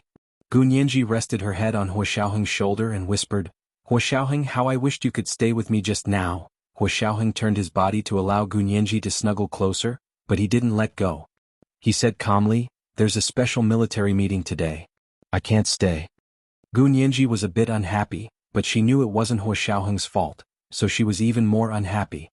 She knew she shouldn't be feeling this way, but she just couldn't control herself. Luckily, she didn't say anything when she was unhappy. Although Hua Xiaoheng sensed it, it was too late now. He couldn't comfort her anymore, so he sent her back to the dormitory. Gu Nianji opened the door to her dormitory to see that Ma Qiqi was already asleep. Her room was dark. The living room was still the same as when she left it. It was a bit messy and the cushions on the sofa were all over the place. The few small stools in the room were overturned in the corner. Gu Nianji sighed and walked straight through the messy living room to enter her room. Hua Xiaoheng watched from downstairs as the lights in Gu Nianji's room came on. He saw the text she sent him, good night. He then ordered Fan Jian in the front seat, drive. This meant they were going back. Fan Jian started the car and drove out of B University. Yin Shixiang and Zhao Liangzi didn't say a word in the car. It wasn't until they returned to the headquarters that they heard Hua Xiaoheng say to them, you guys ask South America how the investigation is going. Since they're so powerful, don't tell me they can't find anything. Both of them felt Hua Xiaoheng was actually a bit irritated, which was rare. Yin Shixiang and Zhao Liangzi looked at each other and agreed in unison. The next day was Monday and Gu Nianji had morning classes. She got up early to buy breakfast and put it on the table before heading out. She was going to class at Hijichu's suite in the professor's building. As soon as she entered the elevator, she saw her senior, who was also her counselor, Gui Suyao, run over. Wait for the elevator. Wait for the elevator. This is the first chapter. I'm begging for monthly votes and recommendation votes. From now on, the next 3 chapters will be released on a fixed schedule. I'm boarding the plane tonight. I really don't have time lately, so I'd rather write less than make up for the word count. Oh, intersection. Oh, 7 o'clock in the evening. Chapter 446. Gu Nianji smiled in the elevator and blocked the door with her hand so it didn't close immediately. Gui Suyao ran into the elevator and saw Gu Nianji inside. She immediately broke into an exaggerated smile. Nianji? It's you? That's great, thanks to you I was able to make it in time, otherwise? Before Gui Suyao could finish, Gu Nianji smiled. Professor He's floor has an elevator, so no one fought with Sister Gui for the elevator. Ah, Nianji is so humorous, so funny. Gui Suyao smiled sheepishly and turned around to watch the elevator climb. Neither of them spoke. The The silence was a bit awkward. Gue Suyao had no choice but to strike up a conversation. Nianji, were you okay yesterday? I was fine. Miao Yunxiao went too far. I've already reported her to the faculty to punish her severely. Seriously, she hasn't even entered society yet and she's already bringing all that nonsense to the school and polluting the pure environment. She's the black sheep. Gu Nianji couldn't bear to listen anymore. Although she also hated Miao Yunxiao, what right did Gue Suyao have to criticize her? Didn't Sister Gue do similar things to Miao Yunxiao in the past? However, Miao Yunxiao had lost the upper hand and everyone was kicking her when she was down. Gu Nianji had already confronted her directly so she wouldn't play any tricks. Sister Gue, Miao Yunxiao did something wrong, just punish her according to the school rules and relevant laws. I'll listen to the school and faculty. Gu Nianji didn't want to talk about it anymore. She stared at the elevator screen and wished they could reach their destination immediately. Luckily it was an elevator so they arrived on the 28th floor in no time. They walked into Hijichu's suite and saw the 3 seniors were already there. They sat on the sofa in the corner of the living room with coffee, drinks, juice and milk on the coffee table along with some muffins and corn muffins. Although Gu Nianji had already eaten breakfast, she couldn't help but swallow when she smelled the muffins. Hijichu walked out from the room and nodded to Gu Nianji and Gue Suyao. You're here? Sit, we were just waiting for you. Professor He, we weren't late. Gue Suyao quickly clarified, the seniors came early. Yes, I didn't say you were late. Hijichu sat down on the armchair and looked at Gu Nianji for a while before asking, Nianji, are you feeling better? Actually, Gu Nianji's complexion was rosy and healthy. Her eyes were clear and bright, and her movements were agile. She didn't look like she had almost fainted from the pain yesterday. Gu Nianji spread her palms. I'm fine. I'm fine now. Thank you for your concern, Professor He. Both Brother Huang and Brother Duan knew about what had happened at Gu Nianji's dorm last night, but they didn't know what had happened at Hijichu's place. Therefore they assumed that Gu Nianji had gotten injured in a fight with her roommates. They also asked, Nianji, I heard that you were amazing yesterday. 1 against 2, did you win? Gu Nianji was speechless. What was going on? Gue Suyao knew the whole story. She also knew that there were many unreliable speculations on the school's internet. She had also consulted Hijichu on how to deal with the online rumors. Hijichu had instructed her to ignore them as long as they didn't slander Gu Nianji's reputation. The rumors didn't slander Gu Nianji's reputation, and instead described the entire process in a hilarious manner. They had calmly resolved a case that could have caused a national uproar as a small conflict between classmates. Gu Nianji hadn't had time to look at the forum yet, so she didn't know what they were talking about. Brother Huang saw Gu Nianji's confused expression and snorted. Nianji, you're just in charge of killing and not burying. Look here. He took out his phone and opened the school's app to show Gu Nianji the trending headlines. Gu Nianji glanced down and couldn't help face-palming. She pursed her lips and said, Who posted this? What a wild imagination. So what if it's wild? Wild is good. Brother Duan laughed pervertedly, his eyes sweeping over Gu Nianji's chest. Hijichu's expression darkened. He said coldly, All right, it's time for class. Duan Chun, 5 points deducted. Duan Chun didn't have time to turn around and looked straight at Hijichu. Professor He, why are you deducting my points? I wasn't the one who posted those posts. Points will be deducted for believing in and spreading rumors. Hijichu opened his laptop to indicate that the topic could be skipped. Everyone quickly focused and listened to Hijichu's lecture. Hijichu's lectures were very practical. He rarely discussed legal theory directly and instead used case after case to combine theory and practice. His lectures were very vivid and memorable. Gu Nianji was usually able to repeat every word Hijichu said after a lesson. Her memory was like a video recorder. After explaining the cases, Hijichu took out the case analyses done by the doctoral students and explained them one by one. He pointed out the good points and the bad points and everyone listened attentively. Even Gue Suyao realized that law wasn't all about boring rules and regulations, but it could be closely integrated with real life. She felt enlightened all of a sudden. Hijichu spoke for a full 45 minutes. When he finally dismissed the class, his voice was a bit hoarse. Okay, that's all for today's class. I've sent the new thesis topic to your email.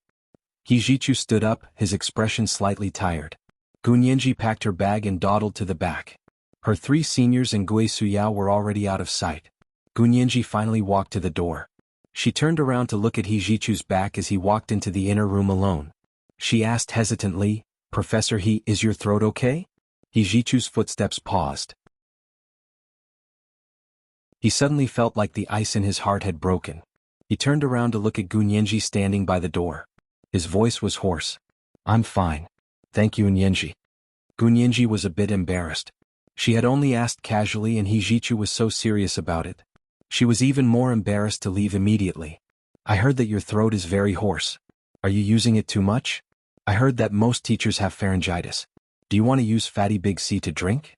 Or get a doctor to prescribe some medicine to protect your throat?" "I didn't sleep last night. I caught a cold. It's okay. I'll be fine after a good night's sleep," Hijichu said nonchalantly. He was a completely different person from the excited Hijichu who had been holding a doll the night before. Gunyenji remembered what happened last night.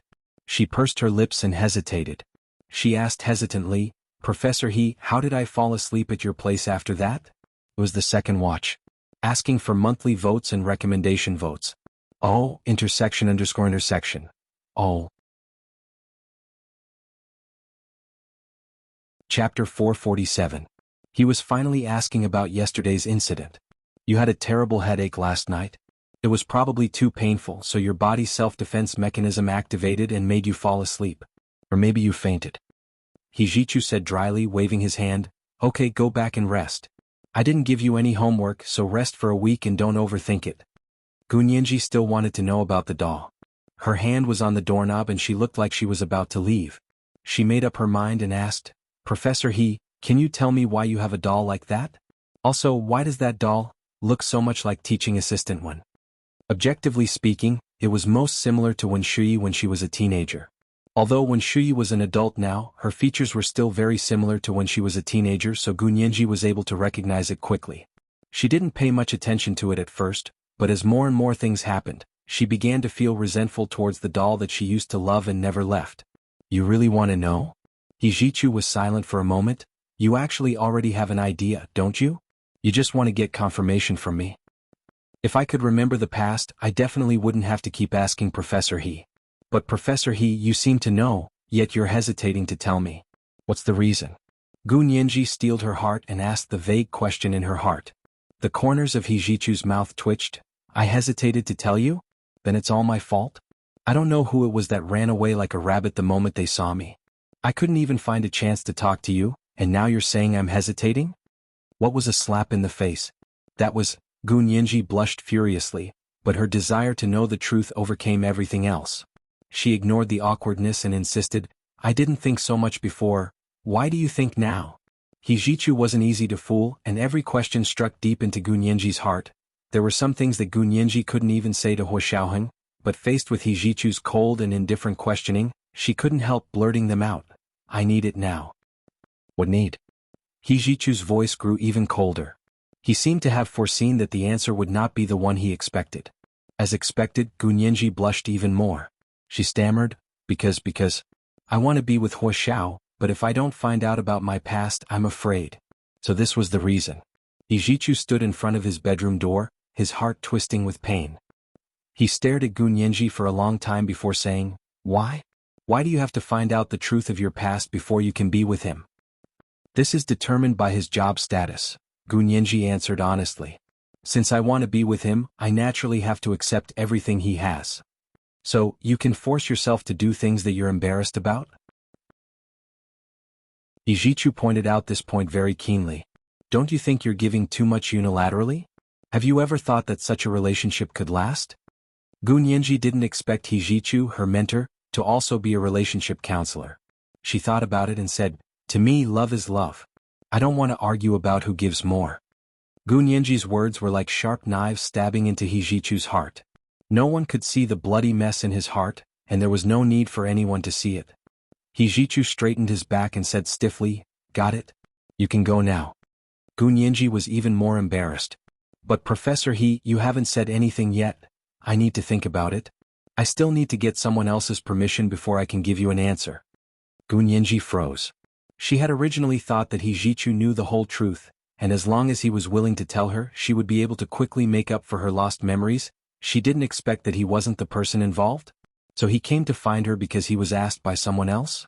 Gunyenji began to have a headache again. She looked at Hijichu stubbornly and persistently demanded an answer. "Professor He, then do you know or don't you know about my past?" Hijichu looked at her deeply and took 2 steps towards her. His tone returned to its usual sharpness. You didn't know the truth before and you've gotten over it after so long. Now you can't even wait a day for a man? Have you ever thought about how your family feels? Gunyenji lowered her head. Hijichu's words had dealt a heavy blow to her. In the past 6 years she really hadn't thought about her parents. She didn't know why, but she wasn't a heartless person. When she was in school she remembered all the classmates who had been kind to her. She couldn't have been so cold and heartless to her family. She was also puzzled and murmured, Professor I was wrong in this matter. If possible, I want to make up for it. Hijichu heard Gunyenji's words and couldn't help but feel sad. Forget it. Why bother with her? In the end he would feel worse. Okay, I understand. Go back first and prepare for the teaching assistant exam tomorrow. Your matter won't make you wait long. Gunyenji only left after receiving Hijichu's confirmation. When she returned to her dorm she kept thinking that no matter what, she was already close to her goal, wasn't she? For the teaching assistant exam the next day, Gunyenji performed normally. Her familiarity with Hijichu and understanding of teaching assistant work, as well as her outstanding academic results were all plus points for her. The final result was no surprise. Gunyenji scored first overall and became Hijichu's temporary teaching assistant. She said it was temporary because there was a 1-month probation period. She would only become an official teaching assistant after the probation period. When Hijichu announced his acceptance on the official website of the B University Faculty of Law, the entire Faculty of Law was in an uproar. Gunyenji, the student who made Hijichu break his rules twice in a row, instantly became a celebrity in the B University Faculty of Law. Her achievements as a straight-A student at C University were also spread around. What did B University students admire the most? It wasn't family background or appearance. It was intelligence and academic results. As soon as Gunyenji's straight-A results were spread, even the loudest voices of doubt were silenced. Not only that, but there were also people who said Gunyenji relied on her connections. Another person came out to slap them in the face. She could have relied on her connections/face, but she chose to rely on her academic results to crush her. If there were still people who overestimated themselves and continued to belittle Gunyenji, they usually couldn't escape being ridiculed by the crowd. Gunyenji didn't think that publicizing her academic results would have such a good effect, so she didn't hide it anymore. Because she became Hijichu's teaching assistant, Gunyenji now needed to go to Hijichu's office every day to help him deal with his emails, sort out his work calendar, and even help him with his lecture plans for undergraduates. Hijichu could see Gunyenji almost every day now. Although his cold and indifferent attitude hadn't changed, it was much better than before. Huo Xiaoheng wasn't surprised that Gunyenji had become Hijichu's teaching assistant. What he wanted the most right now was to immediately investigate the He family situation in South America, but they were separated by more than half of the Blue Planet, so it would take some time to investigate to the extent that Huo Xiaoheng wanted. During this time, the people at the Special Operations Forces headquarters base were especially careful. They were afraid to run into their boss gun and get shot. The situation in South America was still ongoing, and there were no results for the time being. The major countries confirmed the existence of the Wuxia Imperial Special Operations Forces because of Su Piaohong's leak. The Wuxia Empire didn't admit or deny the existence of the Special Operations Forces, which was very different from before. While everyone was shocked, they also began to study new countermeasures and didn't make any moves for the time being. It was currently the time for the Prime Minister's election. Without special authorization, the Special Operations Forces couldn't interfere with domestic affairs. Therefore, compared to the busy government agencies in the Wuxia Empire, the members of the Special Operations Forces were as relaxed as if they were on vacation. It was Friday afternoon again. Zhao Yangzi and Yin Shixiang each occupied one side of the office. They were tapping their feet on the desk, eating snacks and joking around. Little Zay, you've been hanging out with the sisters for so long. How many bases have you been on? Yin Shixiang asked with a wink. Zhao Yangzi threw a book at Yin Shixiang's desk and yelled, Big Xiong, you're too dirty. I'm just friends with them. What do you mean by how many bases? An innocent person like me doesn't understand at all. Tiske, look at how flustered and exasperated you are. Don't tell me you don't even have a first base? Do you want me to teach you a few tricks? Yin Shixiang was just short of slamming the desk and laughing. You should deal with your lawyer Jean first. She's been calling you all day saying it's about Su Piaohong's case, but who can't tell that she has ulterior motives? Zhao Liangzi began to attack Yin Shixiang. I'm confused. What's so good about you? Is it worth girls chasing after you? It's none of your business what's good about me. At least I have people chasing after me. You can only chase after them in a roundabout way. Zhao Liangzi rolled his eyes and was about to retort when he suddenly saw that Bai Yueran had sent him a message. He immediately opened it and saw that she had politely declined his invitation to dinner again. Zhao Liangzi's anger immediately subsided. He looked at Bai Yueran's reply and thought unwillingly, she's asked me out 3 times but only once. Is she interested in me or not? Zhao Liangzi couldn't help but click on Bai Shuang's profile picture and send a message. Shuang, do you have a date tonight? If not, I'll treat you to dinner. Bai Shuang received the message and was overjoyed. She quickly replied, sure, where should we eat? Zhao Liangzi felt a little better when he saw the reply. He smiled and sent the restaurant's address over. Bai Shuang quickly replied with an affirmative reply. Yin Shixiang's phone also rang. It was Jin Wani. She was still pestering him to reconcile with Gun Yanji over Su Piaohong's case. Hua Xiaoheng had already said that he would not reconcile, and Gun Yanji did not want to either. Therefore, Yin Shixiang could only repeatedly tell Jin Wani that this matter could not be settled out of court. Jin Wani did not give up and continued to persuade him over the phone. Big Xiong, this matter can actually be big or small. The key is that there were no serious consequences. Before Yin Shixiang could reply, Zhao Liangzi suddenly said, Big Xiong, hurry up. There's important news from Japan. Orange alert. Orange alert was the highest alert level for the Special Operations Forces. What? Orange alert. Yin Shixiang immediately hung up and switched off his phone to focus on his work. Soon, the encrypted orange alert from the Special Operations Forces Japanese branch was cracked. Looking at the encrypted message that seemed to be sent by the head of the Japanese branch of the Special Operations Forces, both of their eyes turned red. F***CK. If I find out which B***TCH leaked the secret, I'll kill him myself. Yin Shixiang cursed as he knocked on Hua Xiaoheng's office door with Zhao Liangzi. Hua Xiao. Orange alert from Japan. Come in. They pushed the door open and walked into Hua Xiaoheng's office. They placed the cracked orange alert in front of Hua Xiaoheng with serious expressions. On it was written, someone leaked the secret. The Japanese branch was completely wiped out. The Yamaguchi-gumi wants to interfere with the domestic prime minister election. This urgent telegram was obviously not finished. As for the reason, everyone in the search industry was well aware of it. Hua Xiaoheng stood up and immediately issued a few orders. 1. Gather the Japanese Team B members and confirm the safety of Team A. 2. Order all members of the Special Operations Forces to be on Level 1 alert. The foreign members are to temporarily lay low and do not carry out any activities. The activities that have already been carried out are to be immediately suspended. 3. The Japanese Yamaguchi-gumi wants to interfere with the domestic prime minister election. I will personally report it and await orders from the higher-ups. Yin Shixiang and Zhao Liangzi immediately replied, Roger, Chief. However, as they turned to leave, Zhao Liangzi remembered something and asked, Hua Xiao, what about our special operations in South America? Hua Xiaoheng was silent for a full minute before saying, temporarily suspended as well. 10 minutes later, the Japanese Team B members replied. Almost all of Team A's members had been exposed. More than half of them were dead and a few had been secretly captured. What awaited them was torture worse than death. Hua Xiaoheng slammed the table and squeezed out the words, an eye for an eye, a tooth for a tooth. Pass down my orders, capture all the Japanese Secret Service members hidden in the Huaxia Empire and execute them according to the number of people. They'll double the number of our deaths.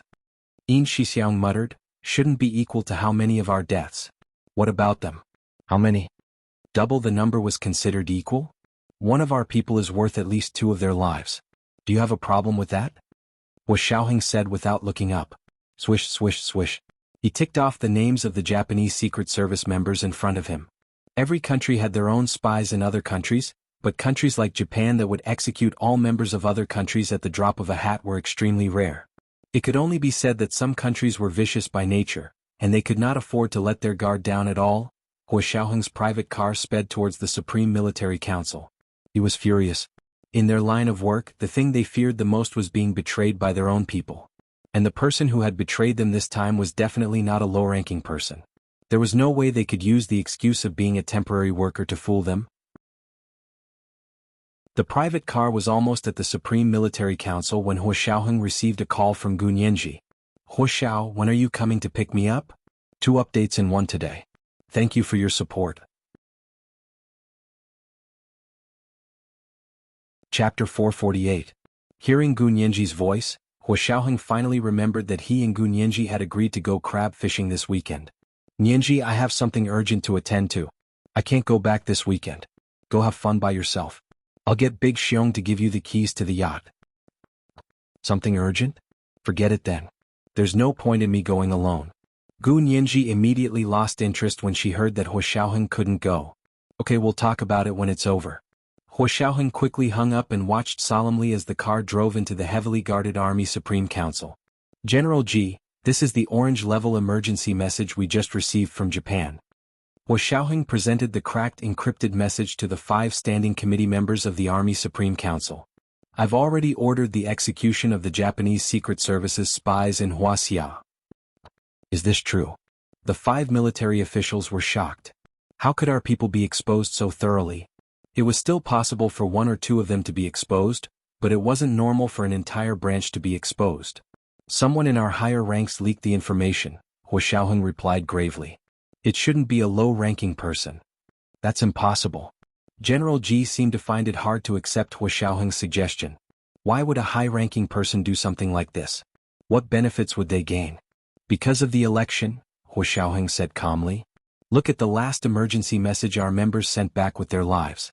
The Japanese Yamaguchi-gumi have interfered in the domestic election. You're saying the Yamaguchi-gumi interfered in the Prime Minister's election? Then we must inform Speaker Long and Prime Minister Do about this and investigate the candidates who participated in the election.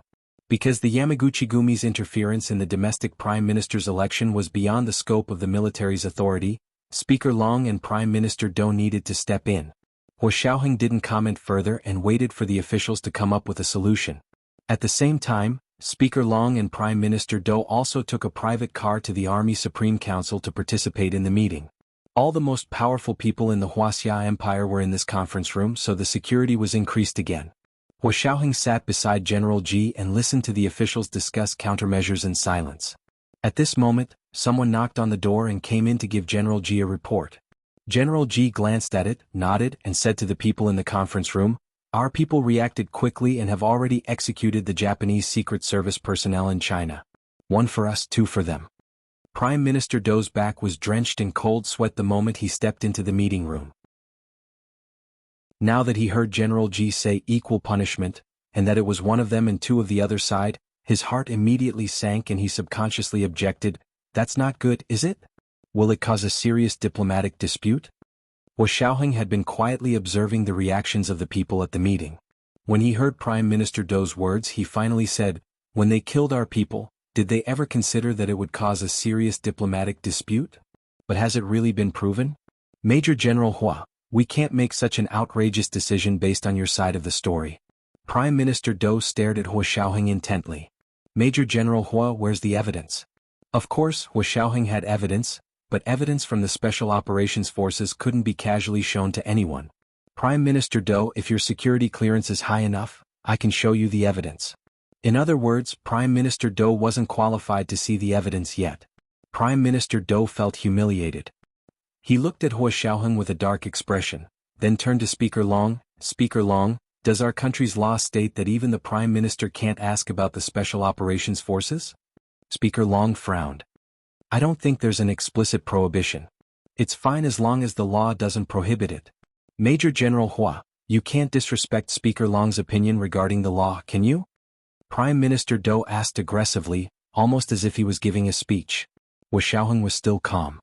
He said calmly, There are always exceptions to everything.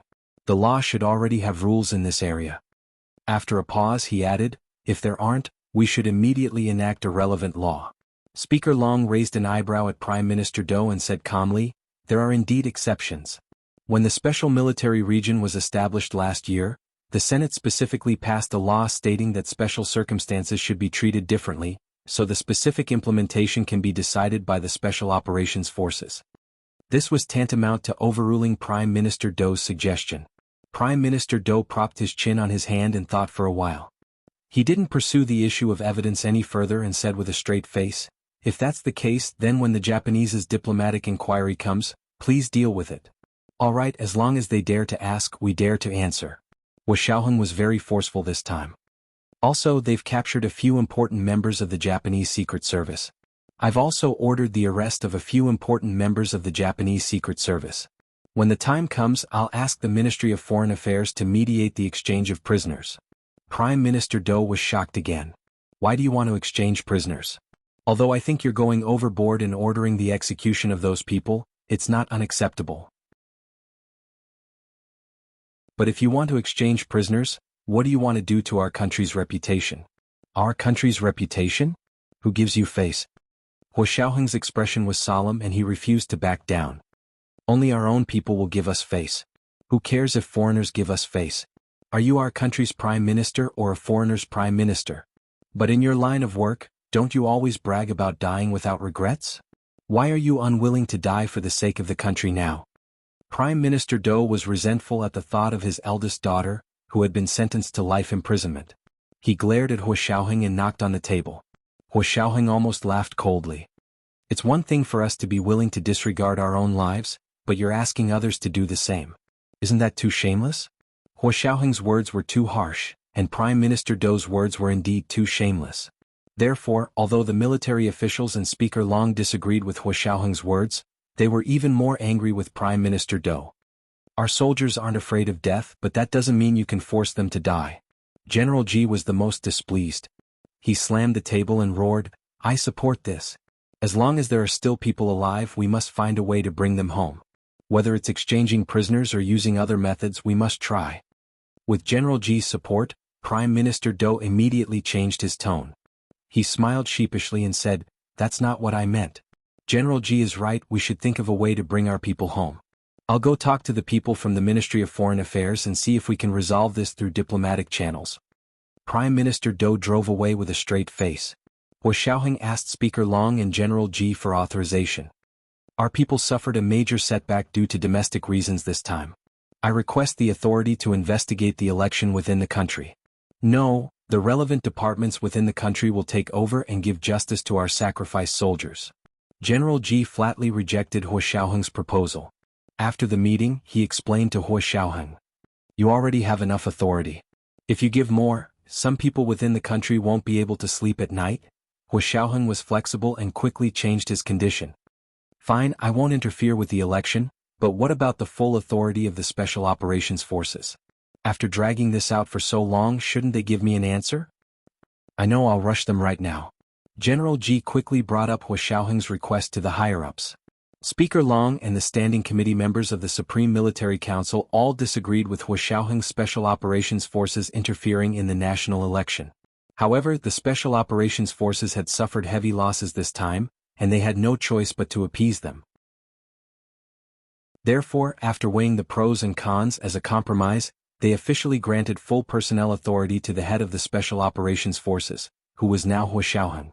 When Prime Minister Do returned to his official residence, he anxiously contacted Yamaguchi Aiko and said in a panic, They seem to have found out. You have to think of a way to distance yourself from me? Yamaguchi Aiko didn't expect the Wuxia Special Operations Forces to be so powerful. Her carefully planned plan was useless, but she quickly thought of another way. She calmly said, Don't worry, I'll help you change the target. Not long after, Yamaguchi Aiko arranged to meet Miao Yunxiao and her aunt, Su Piaohong's mother, at an inconspicuous ice cream shop to talk to Miao Yunxiao. Miss Aiko, your idea didn't work. Miao Yunxiao felt wronged. I'm the unluckiest now. Everyone in my faculty is on Gun Yanji's side. They're a bunch of traitorous snobs. Yamaguchi Aiko didn't expect Gun Yanji to be so quick-witted. She was able to solve such a covert scheme. The situation in the empire had been very tense recently. Not only had Prime Minister Do informed her, but she had also discovered that several Japanese Secret Service members she had been in contact with had suddenly disappeared. Don't provoke her for now. I'll contact you in a few days. As Yamaguchi Aiko spoke, she deliberately left a few flaws for the people following Su Piaohong's mother to see. After this meeting, Yamaguchi Aiko seemed to have evaporated from the world and couldn't be found again. Miao Yunxiao couldn't get through to Yamaguchi Aiko's phone no matter how hard she tried. Su Piaohong's case was about to be heard, and Su Piaohong's mother was extremely anxious. She had finally gotten permission to leave her house to help Su Piaohong plead with someone, but the Japanese woman who had given them the idea still didn't work. As for Su Piaohong's leak case, someone suddenly revealed new evidence that Su Piaohong's mother and cousin Miao Yunxiao had been in contact with a Japanese woman Yamaguchi Aiko. Due to the Special Operations Forces Team A being wiped out, the severity of her case had risen to another level.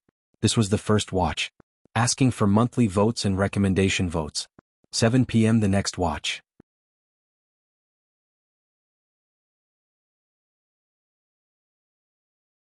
Chapter 449.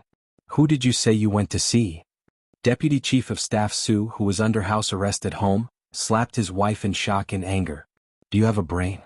How can you believe the words of the Japanese? His wife was scared out of her wits. She almost collapsed on the sofa and sobbed. I just wanted to save our daughter. I didn't do anything else. Tell your words to the judge at the military court.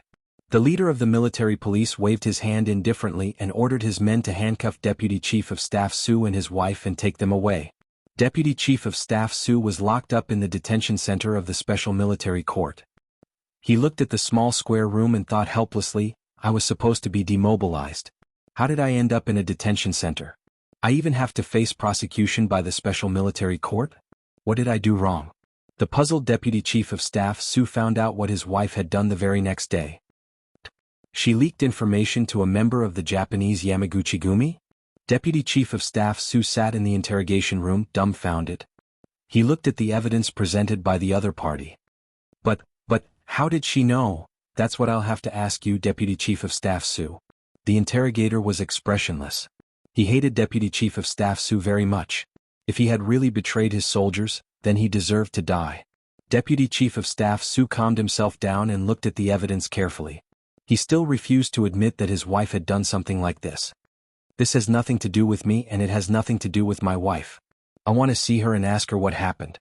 Because Deputy Chief of Staff Su refused to admit that he had done such a thing, Hua Xiaoheng finally agreed to let Deputy Chief of Staff Su see his wife after the interrogator reported it to him. After they were arrested, they were detained separately. Deputy Chief of Staff Su's wife saw him and immediately burst into tears. She looked at him and kept sobbing. She couldn't say a word.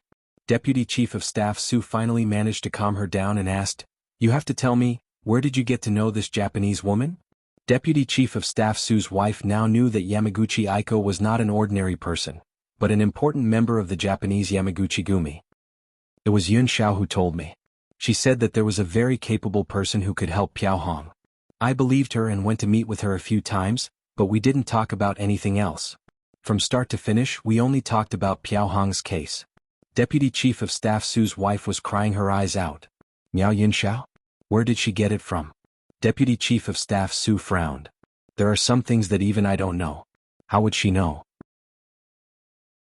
Because Miao Yunxiao had direct contact with Yamaguchi Aiko more than once, she was arrested after Yamaguchi Aiko was identified as an important member of the Yamaguchi Gumi. Gu Nianji and Ma Chichi stood at the door of their dorm room and watched as the ashen-faced Miao Yunxiao was handcuffed and hooded before being taken away by 2 female police officers. What did she do this time? Gu Nianji was very puzzled. Other than disgusting people, what else can she do? This doesn't match her intelligence. Ma Chichi wanted to laugh but knew it wasn't the right time.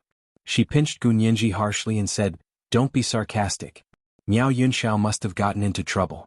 This time it won't be easy to clean up. Gu Nianji nodded and smiled. Chichi is right. Miao Yunxiao must have been walking at night for too long and finally met a ghost. The two of them watched from the door for a while before returning to the dorm room to close the door and ignore what was happening outside. Miao Yunxiao, who was also taken to the detention center of the Special Military Court, was scared out of her wits. She only wanted to help her cousin get off the hook. How did she get herself into trouble? When she saw her uncle and aunt who were imprisoned here, she cried and begged them for help. Aunt, I'm trying to help my cousin. You have to save me. Deputy Chief of Staff Su asked her nervously, Yunxiao, how did you know someone like Yamaguchi Aiko? Miao Yunxiao sobbed. Do Ayan introduced her to me. She said Yamaguchi Aiko had a lot of connections and could definitely help cousin. I believed her because she was the Prime Minister's daughter. Do Ayan? Deputy Chief of Staff Su's eyes lit up. I know. This has nothing to do with us. We should investigate the Does first. He reported the news but received a negative reply. Do Ayan denied knowing Yamaguchi Aiko and even said Miao Yunxiao was deliberately framing her to drag her down. At the same time, The military police found a list of members of the Special Operations Forces in Japan when they searched Deputy Chief of Staff Su's home. This time, the evidence was conclusive and everything was connected. Sugiki, you used your position to steal the list of members of the Special Operations Forces in Japan. The Japanese then contacted your wife through Yamaguchi Aiko and obtained the list from you. This caused almost all of our members to be wiped out. Not only that, but you also tried to frame Do-Ayan and drag the Prime Minister down with you. That's an additional crime. The interrogator described the case to Deputy Chief of Staff Su and connected all the clues together. Deputy Chief of Staff Su stared at the interrogator, dumbfounded. This time he was certain that he had been framed. If it wasn't for the list found in his home, he would have suspected that his wife had accidentally leaked the information. But with the list of people framing him, he knew things weren't that simple. Someone needed him to take the blame, so all the clues pointed to him. But the key point was that he still couldn't clear his name. His wife and niece had indeed been in contact with Yamaguchi Aiko several times and were desperate to save Su Piaohong. Yamaguchi Aiko had allegedly promised them that she would rescue Su Piaohong and send her to Japan to start a new life with a new identity. Was his family going to be someone else's scapegoat? Deputy Chief of Staff Su was indignant. Hua Xiaoheng and the others saw the chain of evidence and didn't agree either. Hua Xiao, no matter what, there's no way Deputy Chief of Staff Su could have obtained the list of members of the Special Operations Forces. Zhao Liangzi was the first to object because he was the one who maintained the Special Operations Forces system. With Deputy Chief of Staff Su's rank, if he could sneak into the Special Operations Forces system and steal the list, it would mean that there was a huge security hole in the system he maintained. That was one of the main reasons why he didn't agree. He didn't think that anyone had the ability to crack the system's encryption program unless the person had a high security clearance to enter the system unimpeded and directly read the list. Hua Xiaoheng clenched his fists and sat behind his desk. He looked at the chain of evidence on the computer screen and nodded. That's indeed impossible. Someone is trying to shift the blame to me. But why would that person frame Deputy Chief of Staff Su? What's the motive? Yin Shixiang had more questions. From the current situation, Deputy Chief of Staff Su is the most suspicious. He has a motive, a goal, and a means. He doesn't have a means. Our system is very strict and won't allow people who aren't of a high enough rank to enter. Zhao Liangzi kicked Yin Shixiang. Don't let him take you away. It's not that I want to take him away, but you have to show me your evidence. Yin Shixiang deliberately argued with Zhao Liangzi to give Hua Xiaoheng more time to think about the matter. Even if someone is framing us, this evidence is real. Hua Xiaoheng stared at the list for a long time. This list was indeed stolen from our intranet, and the security clearance is very high. Zhao Liangzi tensed up and blurted out, Hua Xiao, if this list is real, then it really wasn't stolen from my system. It was copied by someone. Hua Xiaoheng stared at the names on the chain of evidence, his eyes finally landing on Do-Ayan's name. This person was probably the key to the case. However, Miao Yunxiao couldn't produce any evidence, and Do-Ayan insisted that she had never met Miao Yunxiao or introduced her. Therefore, the two of them had their own opinions on this matter. The judge couldn't trust either of them, so for the sake of fairness, the judge could only give up on this point and not accept Miao Yunxiao's words. The three of them discussed the process of the case and were all at their wits' end. Do you guys want some coffee? Gu Nianji knocked on the door and poked her head in to ask. She was spending the weekend at Hua Xiaoheng's official residence, so Hua Xiaoheng would bring his work back to the suite. This way they could be closer. Yin Shixiang's heart skipped a beat when he saw Gu Nianji. He waved his hand. Nianji, come in. See if there's anything suspicious about this case. Hua Xiaoheng understood Yin Shixiang's intentions, so he didn't say anything. It was the second watch. Asking for monthly votes and recommendation votes. Oh, intersection. Oh, moi. Chapter 450. Gu Nianji actually wanted to help them, but she knew their work was highly confidential and there were many things she couldn't know just because she wanted to. In order not to cause them trouble, she usually didn't take the initiative to suggest anything unless they asked for her help. It was the same this time, so she knew it wasn't against the rules. Walking in with a tray with 3 cups of coffee, Gu Nianji asked with a smile, "What case are you guys discussing? Can I know?" "Of course, you're one of the parties involved, so it's fine for you to know." Yin Shixiang asked her to sit between him and Zhao Liangzi, and told her about Su Piaohong's leak and Yamaguchi Aiko's involvement, including Miao Yunxiao and Do-Ayan's arguments. "That's how it is. We're willing to believe Miao Yunxiao's words, and everyone knows there's something wrong with Do Ayan, but Zhao Liangzi didn't finish before Gu Nianji continued, but because Miao Yunxiao doesn't have any evidence, the court can't do anything to Do Ayan just based on her side of the story, right? Yes, it's so easy to talk to people who understand. Zhao Liangzi patted her shoulder with a smile. Even we can't do anything since we don't have a valid reason. The law was about evidence, and evidence was divided into witnesses and material evidence. Witnesses needed an independent third-party witness who had no stake in the case to be effective. Miao Yunxiao was one of the parties involved, so she couldn't be a witness. Even her immediate family couldn't be a witness, because from a legal perspective, the immediate family of the parties involved didn't have independent status. Gu Nianji nodded. Whoever reports will have to provide evidence. If she doesn't have any other evidence and only has her words, then it's not a good idea to do anything to Do Ayan. Miao Yunxiao also had a history of lying, so her words were even less credible in court, at least much less than Do Ayan's. Fine, you can't do anything either? Yin Shixiang spread his hands and shook his head regretfully. I thought our genius girl had a good plan. Get out. Don't give Nianji more pressure. Zhao Liangzi kicked Yin Shixiang's leg, but with Gu Nianji sitting between them, he had a hard time kicking. Xiaoheng sat across from them and said to Gu Nianji, Nianji, come here. You're getting in the way of Big Xiong and Little Zhe. Gu Nianji looked at the blushing Yin Shixiang, then at the embarrassed Zhao Liangzi. She pursed her lips into a smile and walked to Xiaoheng's side to sit down. One was tall and handsome like a deep abyss and a towering mountain, while the other was beautiful and charming like a little bird. The two of them sat together. Although there was a difference in age, their aura matched each other perfectly. Yin Shixiang and Zhao Liangzi felt as if they had been blinded by the beauty in front of them. The two of them closed their eyes at the same time. Gu Nianji pretended not to see their conflicted expressions and smiled. Of course there is a way if Miao Yunxiao isn't lying. You're saying that Miao Yunxiao might be lying? Yin Shixiang was stunned. He hadn't considered this possibility at all. I'm just talking about one possibility. In the absence of evidence from a third party, anything is possible. Gu Nianji turned to look at the side of Xiaoheng's face. He didn't meet her gaze and just sat quietly next to her. His expression was calm and composed. It was impossible to tell what he was thinking.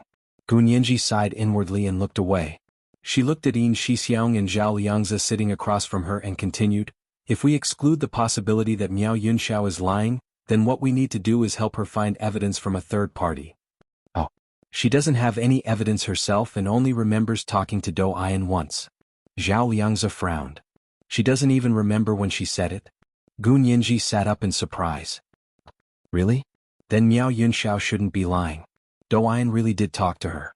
If she was purposely trying to frame Do Ayan, the lie would have been more convincing.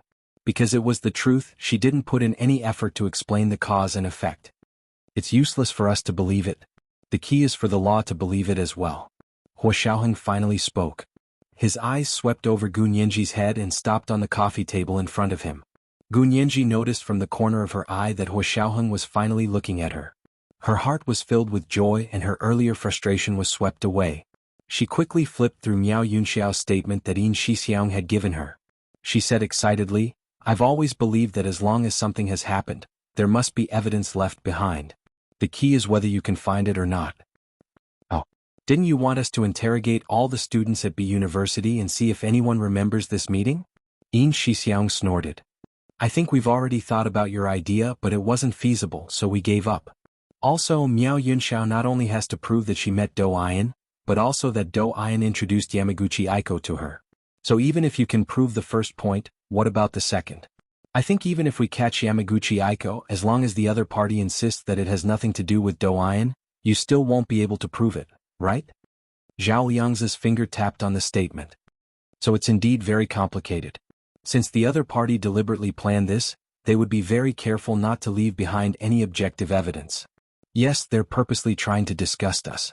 We clearly know what's going on, but we can't prove it legally. Yin Shixiang said as he angrily punched the coffee table. The 3 cups of coffee on the coffee table shook slightly from the punch and spilled coffee. Zhao Liangzi kicked Yin Shixiang again. Go get a tissue to wipe the table. Yin Shixiang smiled sheepishly as he got up to find a thick, absorbent tissue to wipe the coffee stains. Gu Nianji also helped him wipe the coffee table as she began to think quickly. I think we have 2 ways to solve this problem at the same time. 2 ways. Yin Shixiang's eyes widened as he stopped wiping the table. You have 2 ways in the blink of an eye. You're a genius girl indeed. Nianji, I take back what I just said. You're still my idol. Get out. Big Xiong, your words are getting more and more disgusting. Zhao Liangzi couldn't take it anymore and pushed Yin Shixiang away to wipe the table with Gu Nianji. He put on a flattering smile and said to Gu Nianji, Nianji, hurry up and tell us. Ignore that asshole Big Xiong. Gu Nianji smiled as she watched Yin Shixiang and Zhao Liangzi joking around. She threw the dirty tissue into the bin and sat up. The first way is to find direct third-party evidence. I saw Miao Yunxiao say that she met Do Ayan by the lake one Thursday afternoon after her advanced English class. Yes, the famous lake at B University. But so what? Because it's famous, there are many tourists and students there. How do you think we're going to find evidence? Yin Shixiang panicked again. Jin Wani came to me a few times and said that Su Piaohong was dragged down by Miao Yunxiao. Gu Nianji looked at Yin Shixiang again. Brother Xiong, you're quite close with lawyer Jin. Okay, stop making wild guesses and get to the point. Yin Shixiang waved his hand in front of her eyes to interrupt her inquisitive gaze and urged her to tell him her plan. Gu Nianji's slender, fair fingers tapped on the confession material and pointed to this paragraph. If I remember correctly, there are cameras installed around the lake. We just need to pull up the footage from that day and check it. If we can find footage of Miao Yunxiao and Do Ayan talking together, then we can prove that Do Ayan is lying. Are you sure the cameras around the lake can cover the entire area? Zhao Liangzi was excited. But we can try. Hua Xiaoheng nodded slightly. Yes, but... Hua Xiaoheng thought further. If there are cameras like that around the lake, why didn't anyone tell us about it before? Because Miao Yunxiao's statement was related to Prime Minister Dou's daughter, the military had sent people to B University to investigate the situation. However, no one mentioned it. Gu Nianji's heart sank. You've already sent people to ask? Yes, of course. It's standard procedure. What's wrong? Is there a problem? Hua Xiaoheng noticed the change in Gu Nianji's expression and thought of a possibility. You're saying that the footage might have been deleted? Maybe we're already too late. That's why they're not afraid. Gu Nianji sighed deeply. It's okay. We can start with the second method, but we have to continue with the first one. What do you want to do? This was the first night watch. Asking for monthly votes and recommendation votes. Today was Christmas Eve, so she wanted to give everyone a Christmas Eve present. The second night watch was 1 p.m., and the third night watch was 7 p.m. Moi. Chapter 451. Gu Nianji stuck out a finger. First, we still have to go to B University and request for the video recording of that day, even if it's already been deleted. But if it wasn't deleted, we'll naturally find evidence. If it's already deleted? Gu Nianji slowly curled her lips and stuck out a second finger, smiling meaningfully. Second, we have to prove that there's something wrong with Do Ayan and that Prime Minister Do was involved. I got it. That way we don't have to check the video recording, we just have to find out who pressured B University to delete the video recording of that day. They can delete the recording, but they won't expect us to follow the clues. Yin Shixiang jumped up with a smile. I'll go right now. Yin Shixiang practically rushed out of Hua Xiaoheng's official residence suite and immediately headed to B University. Hua Xiaoheng turned to look at Gu Nianji. So this is your second method? Yes, the first method is to directly find independent third-party evidence. If we can't find it, then what we have to do is prove that Do Ayan is lying. As long as her credibility is also doubted, there's a lot you can do. Gu Nianji finally met Hua Xiaoheng's eyes, then quickly looked away. Just a quick glance was enough to make her heart pound non-stop, and even her cheeks were slightly red. Hua Xiaoheng's gaze lingered on Gu Nianji's slowly reddening earlobes for a moment. He coughed lightly to hide his sudden surge of emotions and looked away to Zhao Liangzi. Little Zhe, go into B University's intranet and see if you can establish contact with their surveillance system. Yes, Chief. Zhao Liangzi quickly stood up, completely unwilling to look at the pair in front of him. Their gazes were poisonous. Just looking at each other was filled with deep, unbreakable affection. It was enough to poison a single dog like him who was on his way to being single. Zhao Liangzi left in a hurry, leaving only Hua Xiaoheng and Gu Nianji in the living room of Hua Xiaoheng's official residence suite. Gu Nianji stood up awkwardly. Hua Xiao, I'm leaving now. She turned to leave, but Hua Xiaoheng's hand moved faster than his heart and automatically grabbed Gu Nianji's arm. Hua Xiao. Gu Nianji turned around in shock, her gaze moving from Hua Xiaoheng's hand to Hua Xiaoheng's face. Hua Xiaoheng didn't understand why he instinctively grabbed Gun Yanji's arm. Did he not want her to leave, or did he have more to ask her? Unfortunately, his hand only stayed for less than 10 seconds before he let go nonchalantly. "Thank you for today. Hua Xiao, why are you being so polite?" Gun Yanji didn't want to leave either, but Hua Xiaoheng had been very busy recently, so she obediently didn't bother him. But to her, as long as she could see Hua Xiaoheng, all her resentment disappeared. Moreover, Hua Xiaoheng grabbed her arm and looked like he didn't want her to leave right away. Fine, maybe Hua Xiaoheng wasn't grabbing her arm because he didn't want her to leave, but Gun Yanji was willing to let her imagination run wild. Gun Yanji sat down again and snuggled up to Hua Xiaoheng. She rested her head on his shoulder and whispered, "Hua Xiao, did you miss me too?" Hua Xiaoheng felt awkward and quickly glanced at the hidden camera in the living room. He stood up calmly and pulled Gun Yanji up as well. Gun Yanji didn't understand. She followed Hua Xiaoheng into his bedroom. As soon as the door closed, Hua Xiaoheng turned around and pressed her against the door. He lowered his head and kissed her. His lips had always been scorching hot, and whenever they were pressed against hers, it always made her feel like she was on fire. She couldn't help reaching out and hugging Hua Xiaoheng's neck tightly. Hua Xiaoheng held her waist with one hand and the back of her neck with the other. He held her in place and stretched out, showing her everything to him.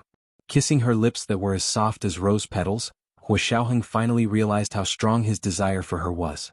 It was so strong that he couldn't stop as soon as he touched her. His years of training had all gone to waste on her. Hua Xiaoheng reminded himself but couldn't stop himself. He sucked on her lips. The tip of his tongue pried open her lips and delved inside. He explored there, searching for the feeling that made him addicted. Being loved deeply by the person you loved deeply was probably what it felt like. Gun Yanji clung to Hua Xiaoheng tightly. The joy and satisfaction in her heart were about to explode. Her entire chest couldn't contain all of her feelings. Wherever his lips and tongue wandered, he left his mark on her body. Gun Yanji felt that if she were to be dissected and examined carefully, every inch of her body would have the word Hua Xiaoheng written all over it. She belonged to him. She wanted him to belong to her too. He wanted to belong to her like she belonged to him. "Hua Xiao, do you love me?" Gun Yanji asked between his lips and tongue. She went straight down to his heart. How could he not love her?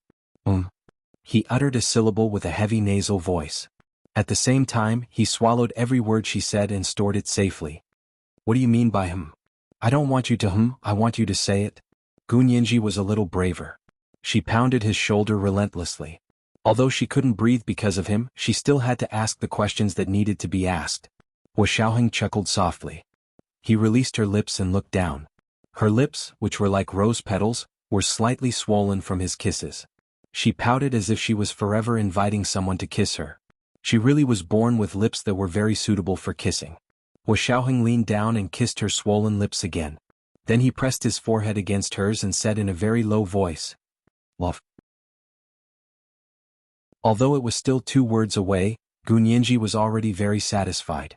She hugged Hua Xiaoheng tightly and stood on her tiptoes to take the initiative to kiss him. This time, it was her turn to take the initiative. Her soft and plump lips rubbed against Hua Xiaoheng's. She didn't use much strength, but it tickled Hua Xiaoheng's heart. As soon as he thought about it, his body was out of his control. Hua Xiaoheng lifted her in the air and pressed her against the door. Gun Yanji trembled in fear. Her entire body stiffened, but she didn't move. She didn't dare to push Hua Xiaoheng away. Hua Xiaoheng felt her stiffening and gradually regained his senses. He let go of her and shifted his body. He panted in her ear and tilted his head to kiss her earlobe. His deep voice was filled with desire as he whispered in her ear, "Little darling, don't be nervous. I won't hurt you." He kept kissing Gun Yanji's earlobe and felt her stiff body finally soften. He whispered in her ear, Can you give it to me?" Gun Yanji's face was completely red. She gritted her teeth and leaned on Hua Xiaoheng's shoulder without making a sound. She felt the devastation. She clearly wanted to resist, but her body yearned for more. "Little darling, we're here. What should I do?" Hua Xiaoheng chuckled and his chest echoed. He picked her up and turned to walk to the large bed in the bedroom. He threw her onto the bed and used his other hand to take out a condom from the bedside table.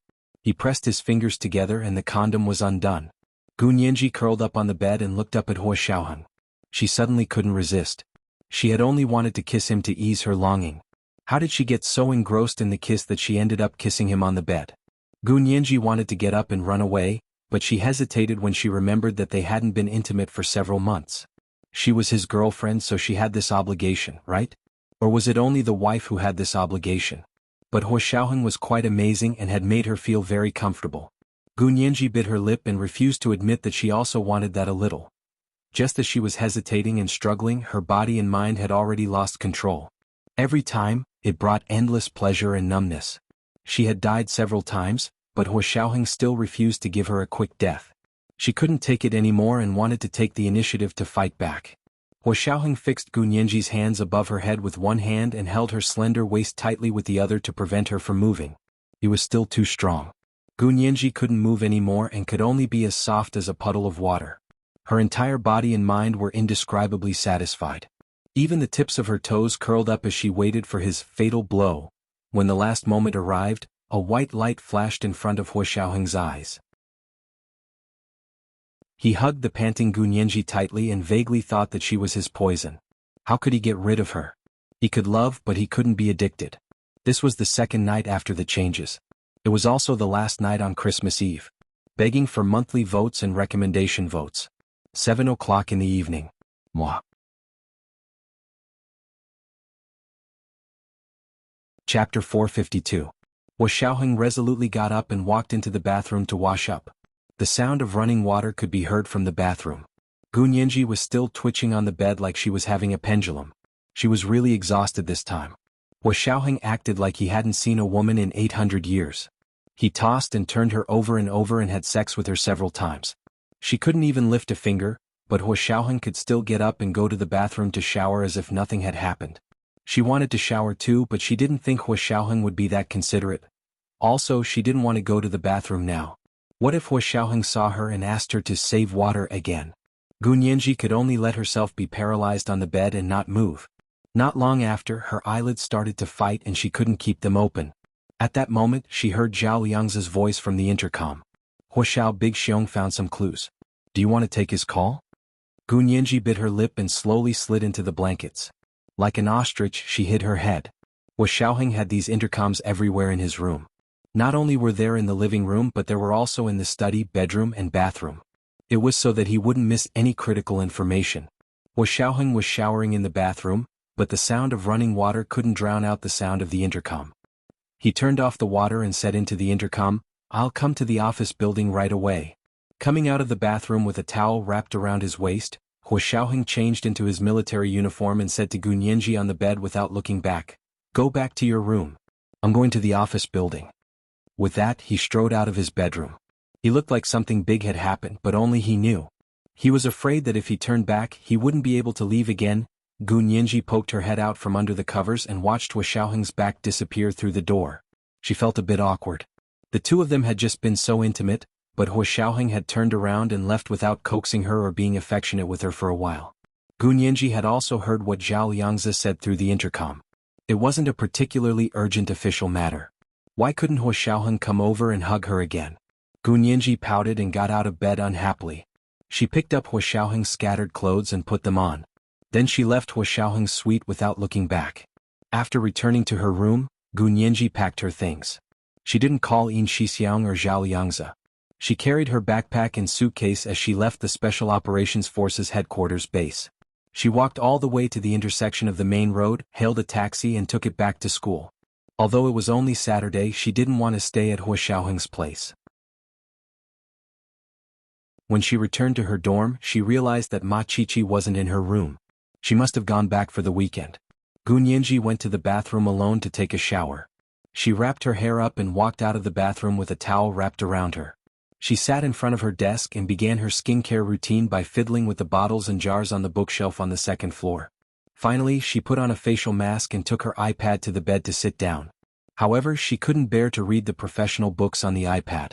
She mulled over her own emotions and felt that she shouldn't be doing this. But deep down she also felt that she had the right to do this. She knew it wasn't Huo Xiaoheng's fault, but she didn't want to admit it. She felt that her relationship with Huo Xiaoheng had entered an indescribable bottleneck for the first time. She used to think that as long as Huo Xiaoheng was willing to be with her, she would do anything. Later, when Huo Xiaoheng got together with her, she realized that her demands had increased. She was no longer willing to do anything. Was this what human nature meant when given an inch one would want a foot? Or was this a necessary part of their relationship? A one-sided relationship would never have a future. But what defines the relationship between two sides? Gun Yinji couldn't figure it out. She shook her head and stopped thinking about it. She forced herself to read the professional books and thought about Miao Yunxiao's case.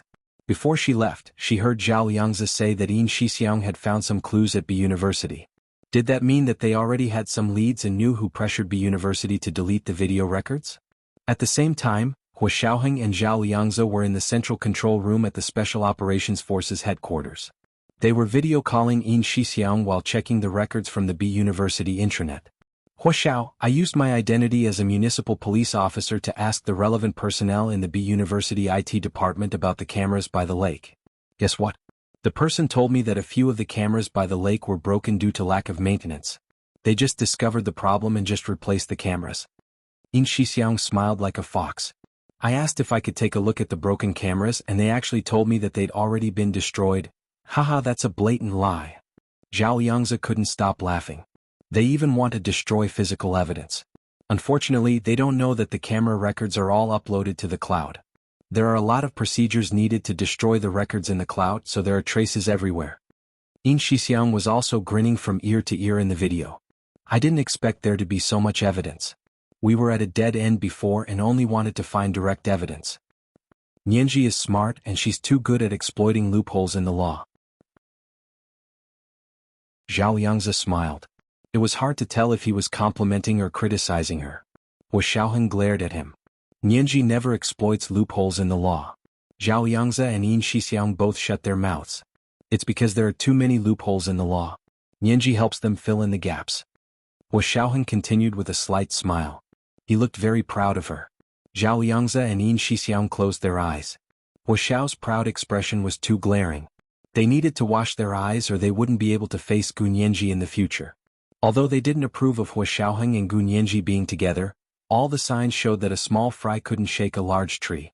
If these two decided to be together, small fry like them couldn't stop them even if they wanted to. In terms of intelligence, both of them combined couldn't compare to Gun Yanji. In terms of martial arts, both of them combined couldn't compare to Hua Xiaoheng. So what could they do? Out of sight, out of mind. Hua Xiaoheng ignored their strange expressions and ordered Yin Shixiang through the video, pull up the phone records of the Prime Minister's official residence and the principal's office. Find out who called the relevant people at B University. I believe the person pressuring them must be someone from the Prime Minister's official residence. If Dou Ayan really didn't have any contact with Miao Yunxiao, then why did Prime Minister Dou pressure B University to delete the video records and destroy the cameras? Also, deleted cloud records could be recovered within a certain period of time using technology. By Sunday morning, Yin Shixiang had made significant progress in his investigation. He didn't sleep all night in the telecommunications building at B University and found quite a few records. As he transferred and uploaded them, he also sealed them to prevent anyone from touching them. When he came out of the telecommunications building, it was still early. He wanted to go to the B University cafeteria for breakfast before going back. He didn't expect to see Gun Yanji carrying a food tray and walking with Hijichu as soon as he stepped into the cafeteria. They seemed to be talking. Gun Yanji tilted her head to look at Hijichu with a happy smile. Hijichu's expression was still cold and aloof, but his gaze on Gun Yanji's face was unexpectedly gentle. It was the third watch. Today was Christmas Eve and they were celebrating at the third watch. Looking for monthly votes and recommendation votes. Wishing everyone peace and happiness.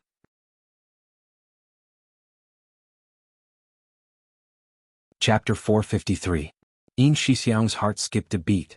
He shook his head, thinking he was hallucinating because he hadn't slept the entire night. Was it Sunday or Monday? Why was he seeing Gun Yanji in the cafeteria? Was it already Monday? He hadn't stayed up all night but all day? Perhaps Yin Shixiang's gaze was too obvious and Gun Yanji felt it. She turned her head and met his gaze. Oh, Brother Xiong, what are you doing here? Gun Yanji walked over with a smile and studied Yin Shixiang's tired face and eyes. She seemed to understand. You didn't sleep all night? Are you here for breakfast? Let me remind you, the meat buns here are the best, along with a bowl of fragrant cornmeal porridge, a fried dough stick and a boiled egg. It's nutritious and healthy. Yin Shixiang had always admired Gun Yanji's observational skills. He smiled and nodded to Hijichu, who was standing silently next to him. Good morning, Professor He. He Jichu nodded coldly in response, then said to Gu Nianji, I'll go out first and wait for you at the door. He walked out alone. Yin Shixiang finally looked at Gu Nianji and asked in confusion, Is it Sunday or Monday today? Why are you here? He remembered that Gu Nianji went to Hua Xiaoheng's official residence for the weekend and usually stayed until Sunday evening before returning to school. Gu Nianji's eyes flashed. She couldn't tell Yin Shixiang that she had a small conflict with Hua Xiaoheng, so she said vaguely, I remembered that I still had homework to do, so I came back early. Also, Hua Xiao and you guys are so busy, so I had nothing to do over there. Oh, I see. Go to your work then. I'm going to have some breakfast, then report back. Yin Shixiang didn't say anything else. He nodded to Gu Nianji and went into the cafeteria. Gu Nianji quickly walked to He Jichu, who was waiting at the door. She didn't know that not long after she left, Yin Shixiang turned around and took a photo of her with a hidden pinhole camera. In the photo, Gu Nianji was facing the camera and smiling at He Jichu, who was standing at the door. He Jichu stood tall, his hands in his trouser pockets. He stood under the signboard at the entrance of the cafeteria, his gaze focused on Gu Nianji. The scene was unexpectedly harmonious and loving. After Yin Shixiang returned to the headquarters of the Special Operations Forces, he took out his pinhole camera and took a picture. Only then did he realize what kind of picture he had taken. He had only been filming Gu Nianji's daily life out of habit. He hadn't expected to capture her interaction with He Jichu. Big Xiong, what are you looking at so intently? Zhao Liangzi walked over and poked his head over to look at Yin Shixiang's computer screen. He exclaimed, Ha! This is Nianji and Professor He. Yeah, I met him at the entrance of B University's cafeteria this morning. Yin Shixiang spun around in his swivel chair and looked back at Zhao Liangzi in confusion. Isn't it Sunday today? Why did Nianji go back to school? When did she go back? Zhao Liangzi knew about this. He said, she went back last Saturday night. Hua Xiao only found out this morning. Oh. Yin Shixiang paused, then said mysteriously, Did Hua Xiao have any reaction? I don't think so. Zhao Liangzi crossed his arms and rubbed his chin. What reaction could Hua Xiao have? Do you think Nianji has eyes for anyone else? Yin Shixiang choked and muttered, That's hard to say. Nianji is still young and hasn't matured. Maybe she'll fall in love with someone else. Say that to Hua Xiao's face if you dare. Let's see what happens to you. Zhao Liangzi kicked Yin Shixiang and went back to his work. The information Yin Shixiang brought back was very valuable. Zhao Liangzi already had an idea and was going to organize it for Hua Xiao. Around 3 o'clock on Sunday afternoon, Zhao Liangzi and Yin Shixiang went to see Hua Xiaoheng together. Hua Xiaoheng did not return to his own residence. Instead, he stayed in his office in the office building. Seeing Yin Shixiang and Zhao Liangzi walk in excitedly, Hua Xiaoheng put down his pen and leaned back on the swivel chair. He asked calmly, You got something? We found a lot of clues. Yin Shixiang walked over excitedly with Zhao Liangzi to show Hua Xiaoheng the information they had found. Prime Minister Dou's official residence did indeed call the principal of B University frequently in the past few days. Some of the calls were even between the Prime Minister's office and the principal's line. These two calls can be confirmed to be between Prime Minister Dou and the principal. Zhao Liangzi also logged into the cloud computing system and displayed the information he had saved on Hua Xiaoheng's computer screen. Look, these relationship diagrams prove that Prime Minister Dou is definitely involved in this. Hua Xiaoheng took the mouse and scrolled down each frame carefully. As he looked, he questioned Yin Shixiang about the details. Put this information together with the deleted footage from the B University lakeside camera that little Zay recovered. Not only can it prove that Dou Ayan is lying, but it can also prove that her father, Prime Minister Dou, knows everything. Hua Xiaoheng frowned slightly. If that's the case, can we get them to investigate if Prime Minister Dou is related to Yamaguchi Aiko? Yes, Hua Xiao, Prime Minister Dou is the new Prime Minister, but he will also be participating in this year's election and is seeking re-election. So could it be that Prime Minister Dou is one of the candidates that the Yamaguchi Gumi is involved in? Zhao Liangzi asked excitedly with both hands on Hua Xiaoheng's desk. Hua Xiaoheng looked at Zhao Liangzi in surprise. He smiled slightly and praised him. I didn't expect little Zay to be able to link all these things together. You have indeed improved. Of course. Look at who I've been hanging out with lately. Zhao Liangzi almost laughed maniacally with his hands on his hips. This is what Director Bai Yueran reminded me about. She's amazing. Hua Xiaoheng and Yin Shixiang both knew that Zhao Liangzi liked Bai Yueran very much. But at the moment they couldn't tell if Bai Yueran had romantic feelings for him or not. However, Bai Yueran's cousin, Bai Shuang, was very interested in Zhao Liangzi. Hua Xiaoheng remembered that he should remind Zhao Liangzi not to date Bai Shuang anymore if he didn't like her. Big Xiong, go out and summarize all this information. Remove any evidence of improper methods, then send the main parts to General Ji and Speaker Long. Let's see how they handle it. Hua Xiaoheng could only investigate this much because it was related to the Japanese branch of the Special Operations Forces. However, he couldn't interfere with the actual Prime Minister election. Yin Shixiang responded loudly and left Hua Xiaoheng's office with the flash drive. Zhao Liangzi looked at Hua Xiaoheng. Hua Xiao, what about me? Hua Xiaoheng looked up at him. He pursed his lips and pointed to the seat across from his desk. Little Zay, sit. It seemed like he had something to say. Zhao Liangzi suddenly became nervous. He quickly sat in the leather chair that Hua Xiaoheng had pointed out to him and looked at Hua Xiaoheng with a nervous expression. Hua Xiaoheng put one hand on the armrest of the leather swivel chair and the other on the desk with a pen. He tapped it twice and said, "You have to pay attention to your personal issues. You know about Bai Shuang's father. Don't waste time on things that don't end well." Zhao Liangzi didn't like Bai Shuang anyway, so he didn't feel much pressure. He quickly nodded. "I know, Hua Xiao. I will pay attention." However, Hua Xiaoheng was so clear when it came to other people, but what about himself? When Zhao Liangzi got up to leave Hua Xiaoheng's office, he suddenly said, "Hua Xiao, you are the chief. Your personal issues don't need us subordinates to worry about, right? You know more than we do." He was implying that Hua Xiaoheng knew that there might be no future with Gu Nianji, but he still allowed him to start a relationship with her. Hua Xiaoheng looked up at him and nonchalantly said, "Go out." He didn't look at Zhao Liangzi again. Instead, he turned his gaze to the computer screen. At that moment, the screen displayed the photo that Yin Shixiang had taken of He Jichu and Gu Nianji standing in front of the B University's Peony Garden cafeteria. In the morning light, Gu Nianji's side profile was even more beautiful than the morning sun. He Jichu's eyes were full of love as they lightly fell on Gu Nianji's smile. This was the first watch. Asking for monthly votes and recommendation votes. 7 p.m. the next watch. Moi.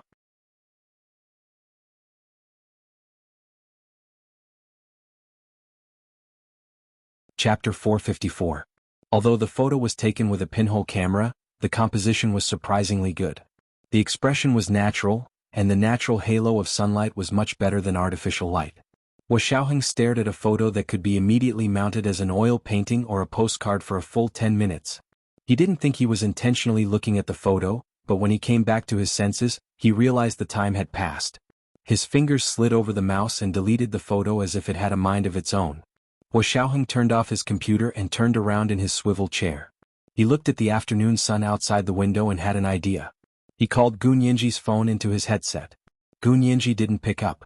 It wasn't that she didn't want to pick up, but because she was researching in the library, her phone was on silent mode.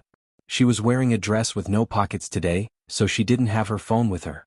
It was in her backpack. Gu Nianji typed information into her computer as she researched. She was busy until it was almost time for dinner when she noticed Hua Xiaoheng's missed calls. There were 7 or 8. She was stunned for a moment and quickly dialed back. There was no reply from Hua Xiaoheng and no one picked up. She looked at her phone and still didn't understand why Hua Xiaoheng was calling her so many times at once. After hesitating for a while, she called Zhao Liangzi. "Brother Zay, are you busy?" Gu Nianji asked carefully as she stood under the tall pillars in front of the B University library with her backpack. Her slender figure was like a beautiful scenery. Zhao Liangzi had just finished dinner and was resting his legs on his desk. He was chatting with Bai Yueran through his headset. He was so engrossed in the conversation that nothing in the outside world could disturb him. When he heard Gu Nianji's call, he texted Bai Yueran, "I'm busy, I'll contact you later." Bai Yueran quickly replied, "Go ahead, I'm busy too. Talk to you next time." Although the conversation was interrupted, Zhao Liangzi was in a good mood because today was the longest conversation he had ever had with Bai Yueran. It was a full 30 minutes. Even if most of their conversation was about business, he was willing to endure it. "Nianji, what's up? Have you had dinner yet?" Zhao Liangzi habitually asked about Gu Nianji's daily necessities. He and Yin Shixiang had lived with Gu Nianji in the United States for half a year, so the two of them had developed some nanny habits. Gu Nianji breathed a sigh of relief, and a smile appeared on her face. She held her phone as she walked down the library steps. As she walked, she said, "I was just about to go eat. I just wanted to ask if you guys have any urgent tasks today?" "No, everything is normal today.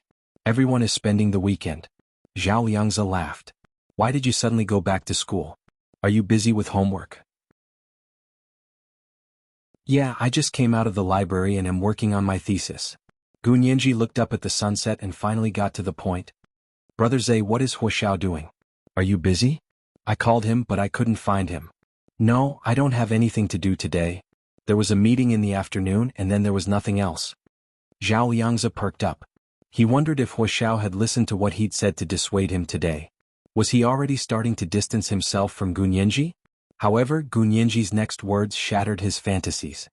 Really?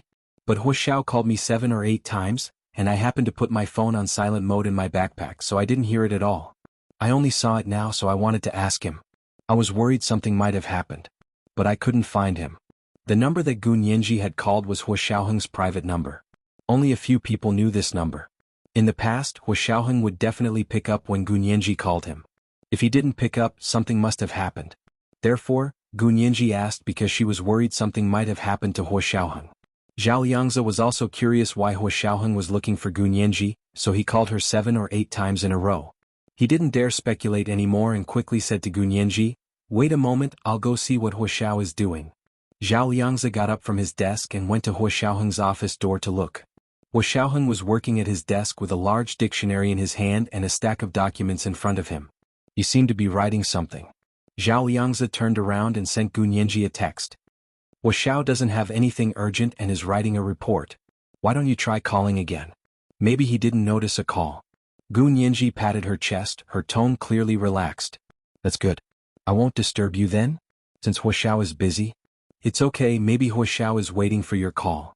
Zhao Liangzi quickly urged Gu Nianji to call again because he heard that Huoxiaoheng had called 7 or 8 times in a row.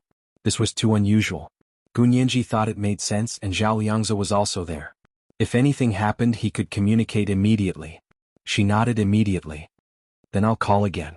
Gu Nianji selected Huoxiaoheng's number on her phone and called him again. Zhao Liangzi hadn't even turned around when he heard Huoxiaoheng's phone ring. However, Huoxiaoheng didn't pick up. He let the phone ring continuously and continued to work as if he was deliberately not picking up. Zhao Liangzi was speechless for a long time. Finally, he knocked on the door and reminded Huoxiaoheng, "Huoxiao, it's a call from Nianji." Huoxiaoheng didn't even look up. He said calmly, "I know I'm busy. I don't have time to pick up." As he spoke he took the phone and turned it off. Zhao Liangzi nodded with a wry smile. He turned around and returned to his desk. He only then realized that he hadn't turned off his headset when he spoke to Huoxiaoheng. So Gu Nianji had clearly heard what he said and what Huoxiaoheng said. Gu Nianji had indeed heard it clearly. She was already near the dormitory building. The tree-lined path leading to the new master's female graduate student building was already filled with weeping willows. Gu Nianji stood at the intersection, feeling extremely lost. She really didn't expect Huoxiaoheng to deliberately not pick up her call. Was he taking revenge for the few calls she had missed this afternoon? She shook her head. No, Huoxiao wouldn't do something so senseless. Then there was only one possibility: Huoxiao really didn't have time to pick up her call. Everyone had their own priorities. Her position with Huoxiaoheng was definitely not as high as Huoxiaoheng's position with her. The feeling of being ignored was so heavy and hard to accept. She stood in the forest below the dormitory for a long time before walking to the elevator with heavy steps. When she returned to her dormitory, Ma Qiqi greeted her with a smile. "Nianji, let's go out for dinner? I heard that a lot of new restaurants opened outside the south gate. I heard they're pretty good." The corners of Gu Nianji's lips twitched. She didn't want to go, but she didn't want to stay alone in the dormitory and let her imagination run wild. She was afraid that she wouldn't be able to control herself and would impulsively run back to the headquarters of the Special Operations Forces to ask Huoxiaoheng why he didn't pick up her call. She would only embarrass herself then. Gu Nianji suppressed her impulse and smiled at Ma Qiqi. "Okay, let's go eat out." She returned to her room to change. She changed out of her standard dress and put on a pair of old jeans with holes in the knees. She also put on a 3/4 sleeve knit sweater and carried her blue and white Hermes bucket bag. Then she left the house with Ma Qiqi. A few new restaurants had opened outside the south gate of B University recently. The decor was exquisite and some were resplendent. Their main dishes were the Manchu Han Imperial Feast. Some were European and American country style, and their main dishes were hamburgers, fried chicken, and various flavors of pizza. Some were full of Huaxia Empire cuisine such as Hunan, Sichuan, and even Hubei restaurants. Hunan and Sichuan cuisines were common in the imperial capital, but Hubei cuisine was uncommon. Gunyanji suddenly thought of her favorite stewed ribs with lotus root. She took Ma Chichi's hand and said, "Let's go see if there's stewed ribs with lotus root here." "You like Hubei cuisine?" Ma Chichi was shocked. "I thought you liked Huayang or Cantonese cuisine." Gunyanji's taste was lighter and had always liked sweet and delicious food. "I like spicy food too. There's also stewed ribs with lotus root from Hubei cuisine."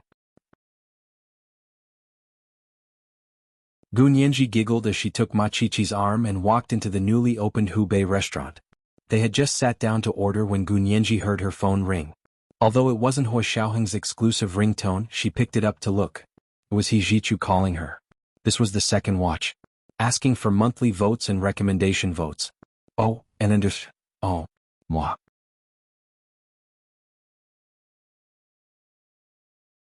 Chapter 455. Professor He? Gunyanji unlocked her phone and called out in confusion. It was a Sunday evening and she didn't know why He Jichu was busy. They had just met in the cafeteria that morning. However, Gunyanji was his teaching assistant, so it was only right for him to contact her. He Jichu held his phone in one hand and put the other in his trouser pocket as he stood in front of the French windows and watched the beautiful sunset outside. He heard the voice coming from his earpiece. Gunyanji's voice was of course very beautiful, but when he listened carefully, there seemed to be background music. It was a bit noisy with people talking and the sound of food being ordered. He Jichu's expression softened slightly but his voice was still cold. "Nyenji, did you finish the lecture for the undergraduate students?" Gunyanji quickly replied, "I just finished it in the library this afternoon, but I haven't sent it to Professor He yet. I'm eating out now but I'll send it when I get back." He Jichu was a bit surprised. "You're eating out? Where? Alone?" "Yes, I'm eating at a new Hubei restaurant outside the South Gate. I'm not alone, I'm eating with Chichi." As Gunyanji spoke, she saw the piping hot lotus root and spare ribs being served. She immediately gulped. He Jichu could even hear Gunyanji's gulping through the phone. It sounded like she was looking at delicious food. "I haven't had dinner yet," He Jichu blurted out and felt a bit annoyed. But he really hadn't had dinner, not even lunch. He only ate breakfast with Gunyanji in the morning and then lost his appetite to eat alone. Gunyanji's curvy lips curved into a round smile. After a while she finally replied with an "oh" and stammered, Then, Professor He, would you like to join us?" He Jichu agreed immediately. "Then I'll have to trouble Nyenji for dinner. I'll be right there." He Jichu walked quickly to the door and took his windbreaker from the rosewood coat rack. With a shake of his arms, he put the light gray windbreaker on and went downstairs. He wasn't familiar with the restaurant on the other side of the South Gate, so he took out his phone and opened the GPS. When he saw Gunyanji's location, he successfully found the address. Gunyanji and Ma Chichi sat in a double seat by the window. Because He Jichu was coming to eat, she called the waiter over to give them a larger four-seater seat. It was also by the window and directly behind their previous seat. He Jichu saw the Hubei restaurant's signboard and saw Gunyanji sitting by the window. She was all smiles and the outline of her face was almost perfect. Through the crystal-like glass window, one could almost see that her little face was glowing. He Jichu's eyes lingered on her face for a while before he looked away and walked up the steps. By the time he stood in front of Gunyanji and Ma Chichi's table, his expression had returned to its usual indifference. "Professor He? You came so quickly." Ma Chichi looked up to see He Jichu and blurted out in surprise. Gunyanji was a bit embarrassed. Just as she was about to change the topic, she heard He Jichu smooth things over himself. "Yeah, because I'm hungry." Because he was hungry, he came to the restaurant quickly. This reason was very convincing. Ma Chichi nodded vigorously. Understood. I didn't know, Professor, he was also a kindred spirit." He Jichu was speechless. These kids didn't know how to speak human language. They didn't understand and their hearts were so tired. Was this the generation gap? He Jichu's handsome face was indifferent as he calmly sat down next to Gunyanji. Although it was a four-seater seat, it seemed a bit crowded with He Jichu's addition. Gunyanji wanted to move to the side, but if she moved any further she would be stuck like a photo on the restaurant's French windows. He Jichu didn't seem to notice. He looked down at the menu and asked, "What did you guys order?" Nyenji ordered lotus root and pork ribs. "I ordered crock-pot chicken and a pearl dumpling." Ma Chichi spoke quickly. She also liked to eat, so she remembered the dishes very well. He Jichu nodded. "Then I'll add a sea cucumber with 8 treasures and gold and silver dumplings." He waved for the waiter to come over and add the 2 dishes. The dishes they ordered were all the signature dishes of this Hubei restaurant. They were well prepared, so they were served quickly. Gunyenji's lotus root and pork ribs and Ma Chichi's crock pot chicken and pearl dumplings were soon served. Hijichu's sea cucumber with 8 treasures and gold and silver dumplings arrived shortly after. Hijichu saw that they didn't order drinks, so he ordered 2 glasses of freshly squeezed coconut juice and a draft beer. Gunyenji really liked coconut juice, but not many people knew that. She usually didn't drink it outside. When she was young, she used to secretly use thick coconut juice to fool Hua Xiaoheng. She didn't know if Hua Xiaoheng noticed at the time. Gunyenji lowered her head to sip the coconut juice and found that she couldn't help but miss Hua Xiaoheng again. Stop, hurry up and stop. Gunyenji warned herself. She let go of the straw and looked up at Hijichu with a smile. Professor He, you really know how to order. How did you know I like coconut juice? This coconut juice is really good. Ma Chichi also took a sip and frowned. I don't like coconut juice. Milk doesn't taste like milk, juice doesn't taste like juice, and it's sweet. But, oh? There's something our Chichi doesn't like to eat? Gunyenji made an exaggerated expression of shock and pretended to dodge to the side. She didn't expect to forget that the French window was right next to her. With a loud crash, her head hit the window. Aya? Gunyenji let out a low cry and glared at Ma Chichi reproachfully. Ma Chichi covered her mouth with her hand and laughed so hard her shoulders shook. Hijichu naturally reached out and pressed the right side of Gunyenji's head that she hit. Good, it didn't swell. Then he used a bit of force to rub it. Hijichu's fingers were very cold. When he pressed them on Gunyenji's burning head, it was cool and comfortable. It seemed like the place that was hit wasn't as uncomfortable as before. Her face involuntarily revealed a comfortable expression like that of a kitten. Her large eyes narrowed slightly, and her curvy lips curved into a happy smile. Her body leaned toward Hijichu because of his posture.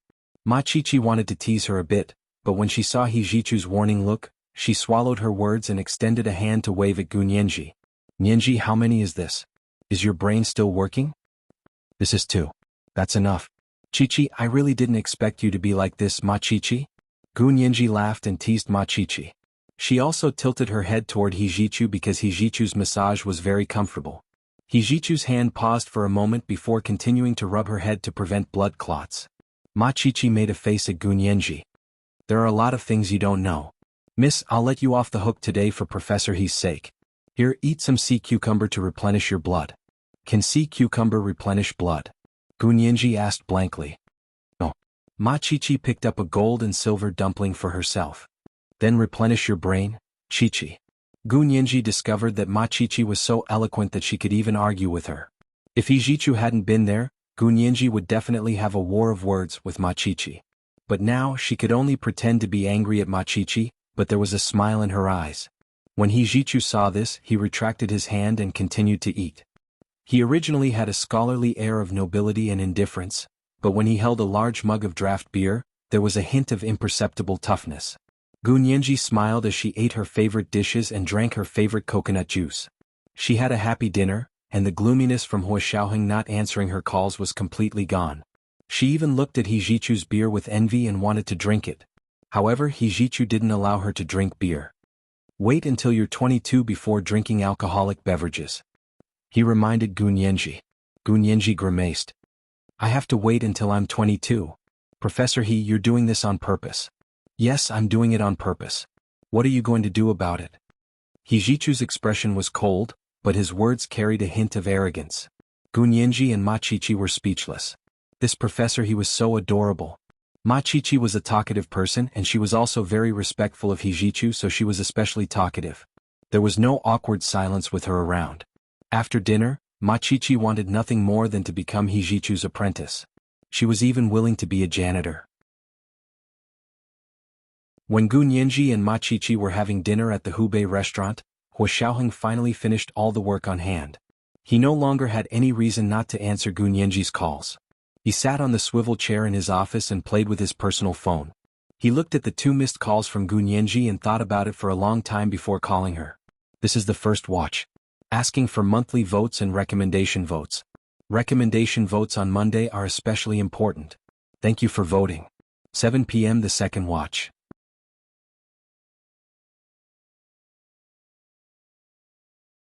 Chapter 456. Whose past did the priest and temple battle bow and arrow belong to? I like the image of you only belonging to me in the crowd. Hua Xiaoheng's personal ringtone began to ring. It was one of the more unpopular songs in Jay Chou's repertoire, but the melody was especially charming.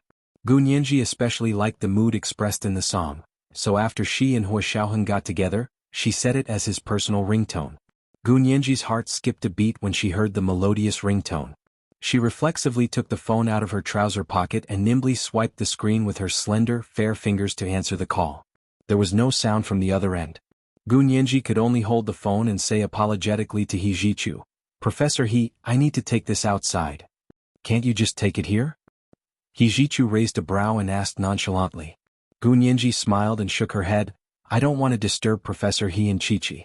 Isn't that right, Chi-Chi?" She gave Ma Chi-Chi a look. Ma Chi-Chi understood and quickly waved her hand. "Hurry up and make the call. Don't disturb us." Gu Nianji nodded slightly and looked at He Jichu with a casual smile. He Jichu had no choice but to stand up and move out of the way to watch Gu Nianji walk past him. Gu Nianji arrived at the entrance of the restaurant and stood under a tree. She picked up the phone again and said hello. But there was no sound from the other end. Gu Nianji looked at her phone and realized Hua Xiaoheng had already hung up. He couldn't even wait for a little while?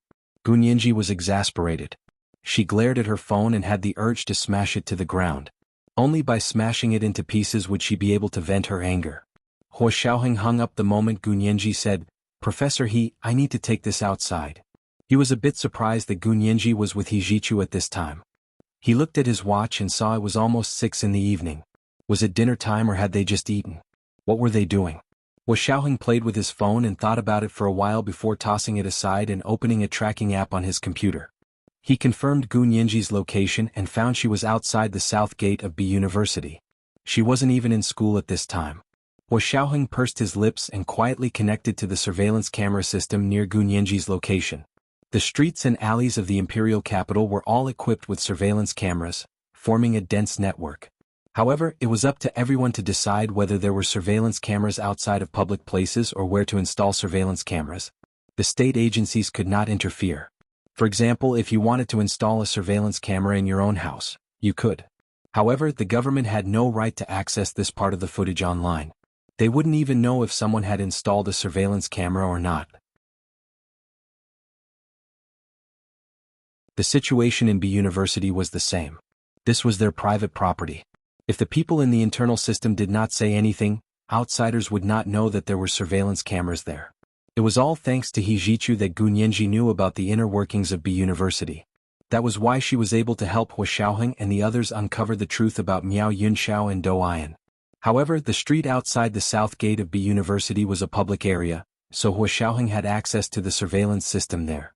On the computer screen he saw Gu Nianji standing under a tree. Behind her was a Hubei restaurant with red lanterns hanging in front. It looked like it had just opened. Hua Xiaoheng could clearly see He Jichu sitting by the window of the Hubei restaurant. He Jichu was staring at Gu Nianji through the floor-to-ceiling window. Gu Nianji was annoyed that Hua Xiaoheng had hung up. However, when she turned to see He Jichu's concerned expression, she suppressed her annoyance and waved at him with a smile before returning to the restaurant. Hua Xiaoheng saw Gu Nianji and He Jichu chatting and laughing together. He Jichu even put some food in her bowl. Hua Xiaoheng turned off the screen and stood by the window.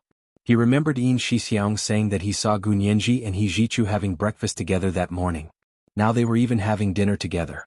Did that mean they were eating together 3 times a day? Hua Xiaoheng felt the urge to smoke again. He had already decided to quit smoking in order to be with Gu Nianji. He wanted to have a healthy, beautiful, smart and cute baby with her. But now, Hua Xiaoheng expressionlessly found a pack of cigarettes and walked to the balcony outside to smoke. Gu Nianji sat in the Hubei restaurant and continued eating.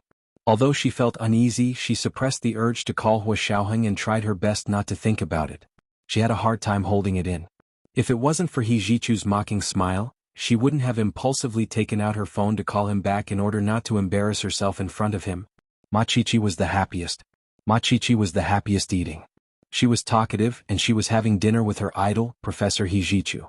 She was so happy she felt like she was about to fly. Her eyebrows danced as she spoke, and she described a very simple matter vividly. That day I heard a few boys indignantly defending a certain case. Although I felt that there were some problems with the case, it wasn't to the extent of what they were saying, so I argued with them. In the end, one of the boys angrily said to me, "If you were in that person's position one day, wouldn't you want someone to avenge you?" Machichi mimicked the way the boy spoke and furrowed her brows. She even winked from time to time. It was so funny that Gunyenji almost collapsed on the table from laughing. Hijichu patted her on the back and poured her another glass of coconut juice. Machichi continued, "I was shocked and asked them, 'Do you all put yourselves in that person's position?' They said, 'Of course.' I said, 'But that person got into trouble because of asterisk asterisk asterisk. So you all hope that when something happens to you while asterisk asterisk asterisk, someone will uphold justice for you. Is that what you mean?" Machichi returned to the way she spoke. Her eyebrows were raised and lowered, and her expression was full of mockery. Gunyenji actually spat out a mouthful of coconut juice. Luckily, Machichi was sitting across from Hijichu and not Gunyenji. Otherwise, Machichi would have spat all over her face. "Nyenji, your aim is pretty good." Machichi giggled as she wiped the wet table with a tissue. "Keep up the good work." Gunyenji glanced at her. "Go away. Don't be sarcastic." "Alright, after you said that, how did the boys respond?" Machichi threw the tissue into the trash can and made a very conflicted expression. It was as if she had been constipated for 10 days to half a month. Her expression was sour as she said, "They just looked at me like that and couldn't say anything for a long time." "Ah, Chichi, you can do it." Gunyenji covered her mouth and laughed so hard that tears were about to come out.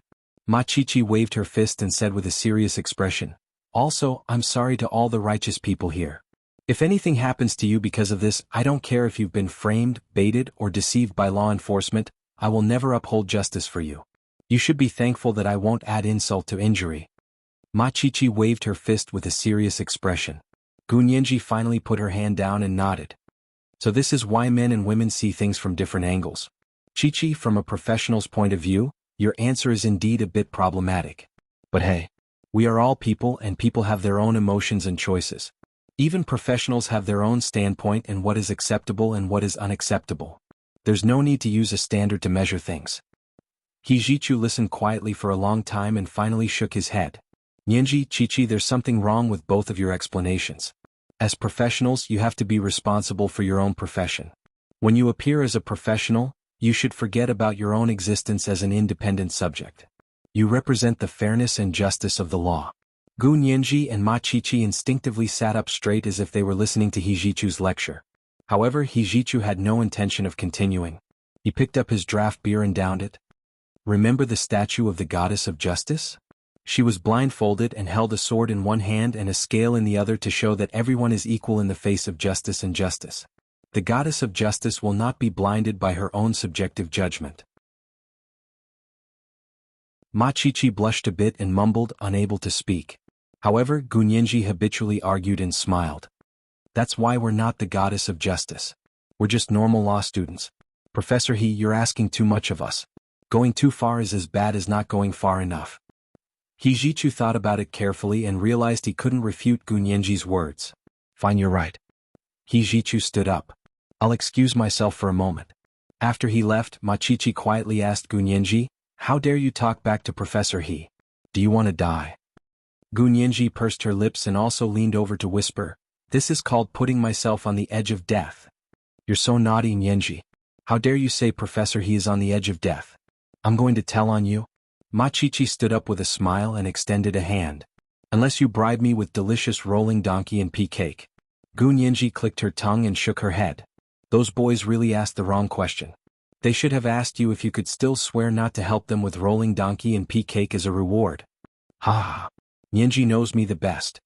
After Machichi finished speaking, she heard the sound of a text message coming in. Opening it, she quickly grabbed her backpack and put 100 renminbi on the table.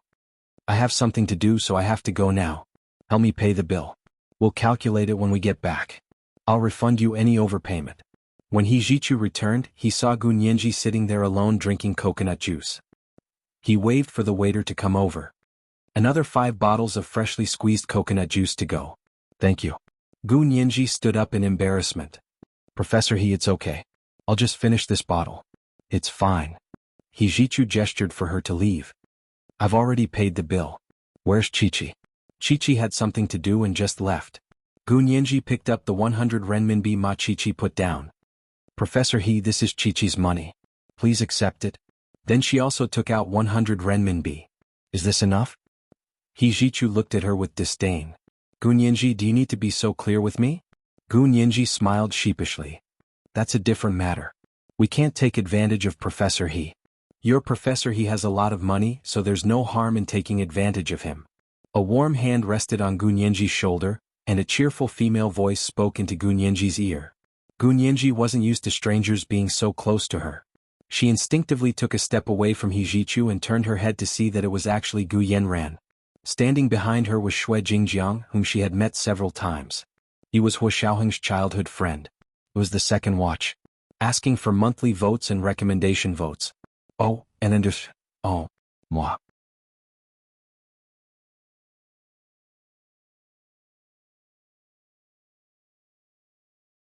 Chapter 457.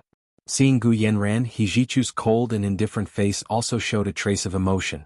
However, that trace of emotion disappeared very quickly, like a drop of rain quickly merging into the ocean, never to be found again. Gu Nianji quickly glanced at He Jichu and saw him smile at Gu Yanran. She nodded politely to Gu Yanran. Yes, Miss Gu. She then turned to Xue Jingjiang. Brother Xue, are you here to have dinner with Miss Gu? Of course I am. I'm here to have dinner with Miss Gu, but she doesn't even appreciate it. Xue Jingjiang winked at Gu Nianji. You're not with Huo Xiao? This question was a bit ambiguous.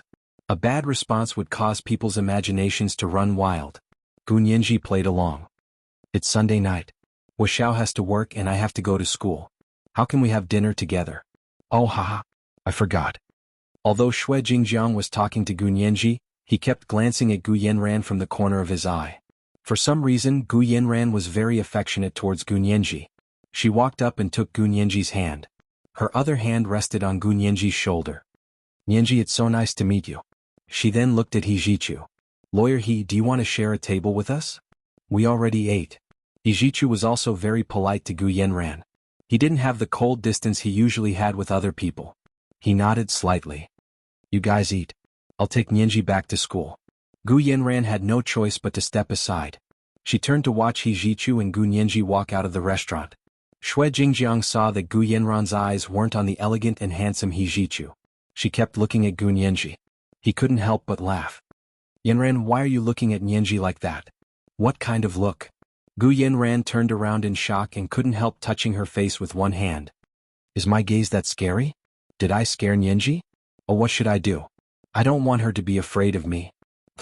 Why would she be afraid of you? Xue Jingjiang shook his head. Nianji isn't a petty person, nor is she a coward.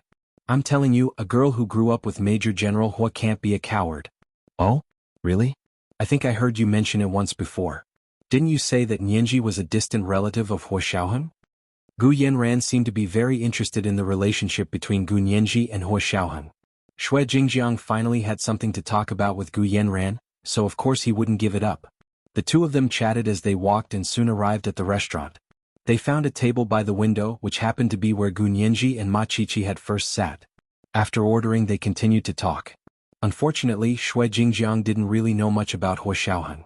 Most of it was just his own assumptions. Gu Yanran noticed it after a while, but she didn't interrupt Xue Jingjiang's rambling. Instead, she smiled at him and encouraged him to continue. You mean she started working for Huo Xiao 6 years ago? How old was she then? 12? Maybe 13? I don't remember very clearly. Xue Jingjiang was estimating based on age. He actually didn't know the circumstances under which Gu Nianji had started working for Huo Xiaoheng. But this bit of information was enough for Gu Yanran. She continued chatting with Xue Jingjiang with a smile, but her mind was actually thinking about Gu Nianji. Gu Nianji's situation was too similar to her sister's. What was going on? She thought about it and her eyes wandered out the French windows. Suddenly she froze. Gu Nianji followed He Jichu out of the restaurant. He said to her, "Wait here. I'll go get the car." "How about I walk back myself?" Gu Nianji quickly declined. "It's not far from campus. Qiqi and I walked here." "It's fine, it'll be quick. Give me 3 minutes." He Jichu patted Gu Nianji's shoulder firmly and turned to leave. He walked so quickly that Gu Nianji didn't chase after him. It was only a few steps anyway, so she didn't mind waiting. Gu Nianji put her hands in her trouser pockets and stood next to a large tree in front of the restaurant. She hummed as she waited for Hijichu to drive his car over. After a while she felt a burning sensation on the back of her neck. It was like someone was staring at her.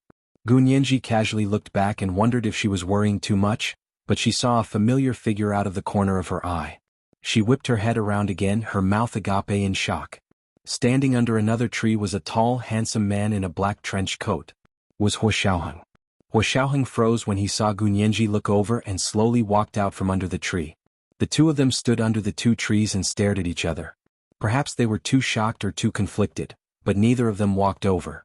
They just stared at each other across the small flower bed.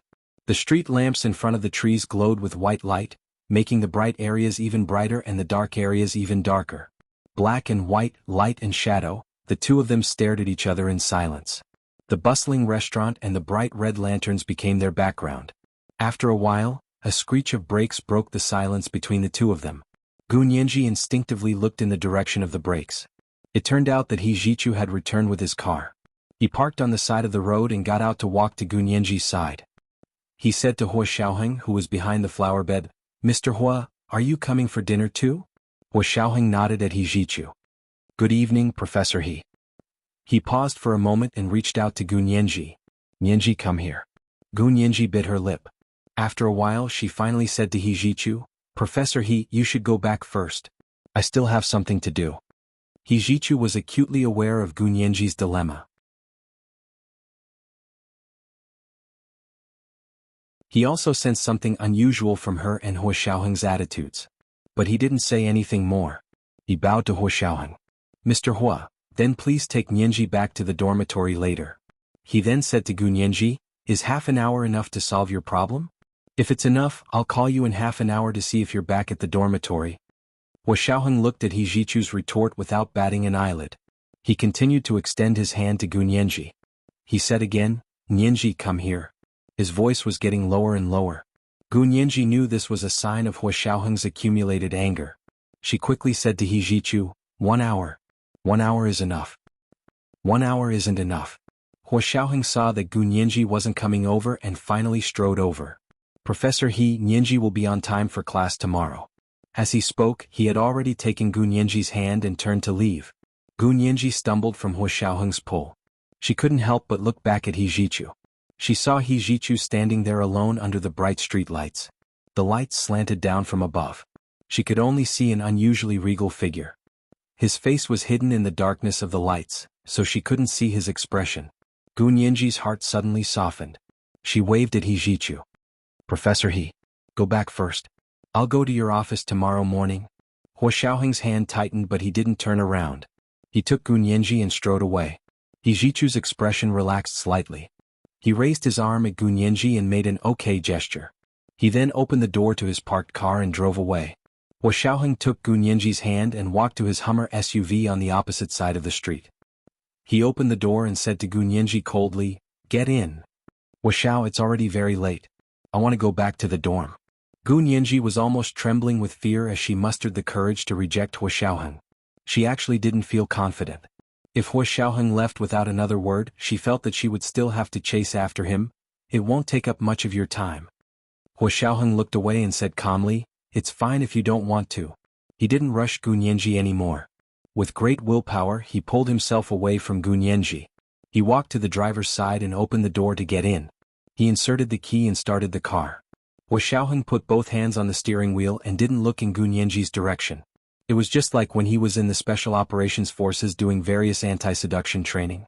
Gu Nianji saw that Hua Xiaoheng didn't seem to be joking. She quickly opened the door and got in. Inside the Hubei restaurant, Gu Yanran and Shui Jingjiang watched everything unfold through the floor-to-ceiling window. Hua Xiaoheng's Hummer SUV drove away with Gu Nianji in it, but Gu Yanran couldn't look away for a long time. Shui Jingjiang coughed lightly. "Yanran, they've already left." Gu Yanran composed herself and smiled at him. "Hua Xiao seems to be very strict with Nianji. Makes my heart ache. This is the first night watch. Please vote monthly in recommendation votes. Thank you for voting." 7 p.m. the next night.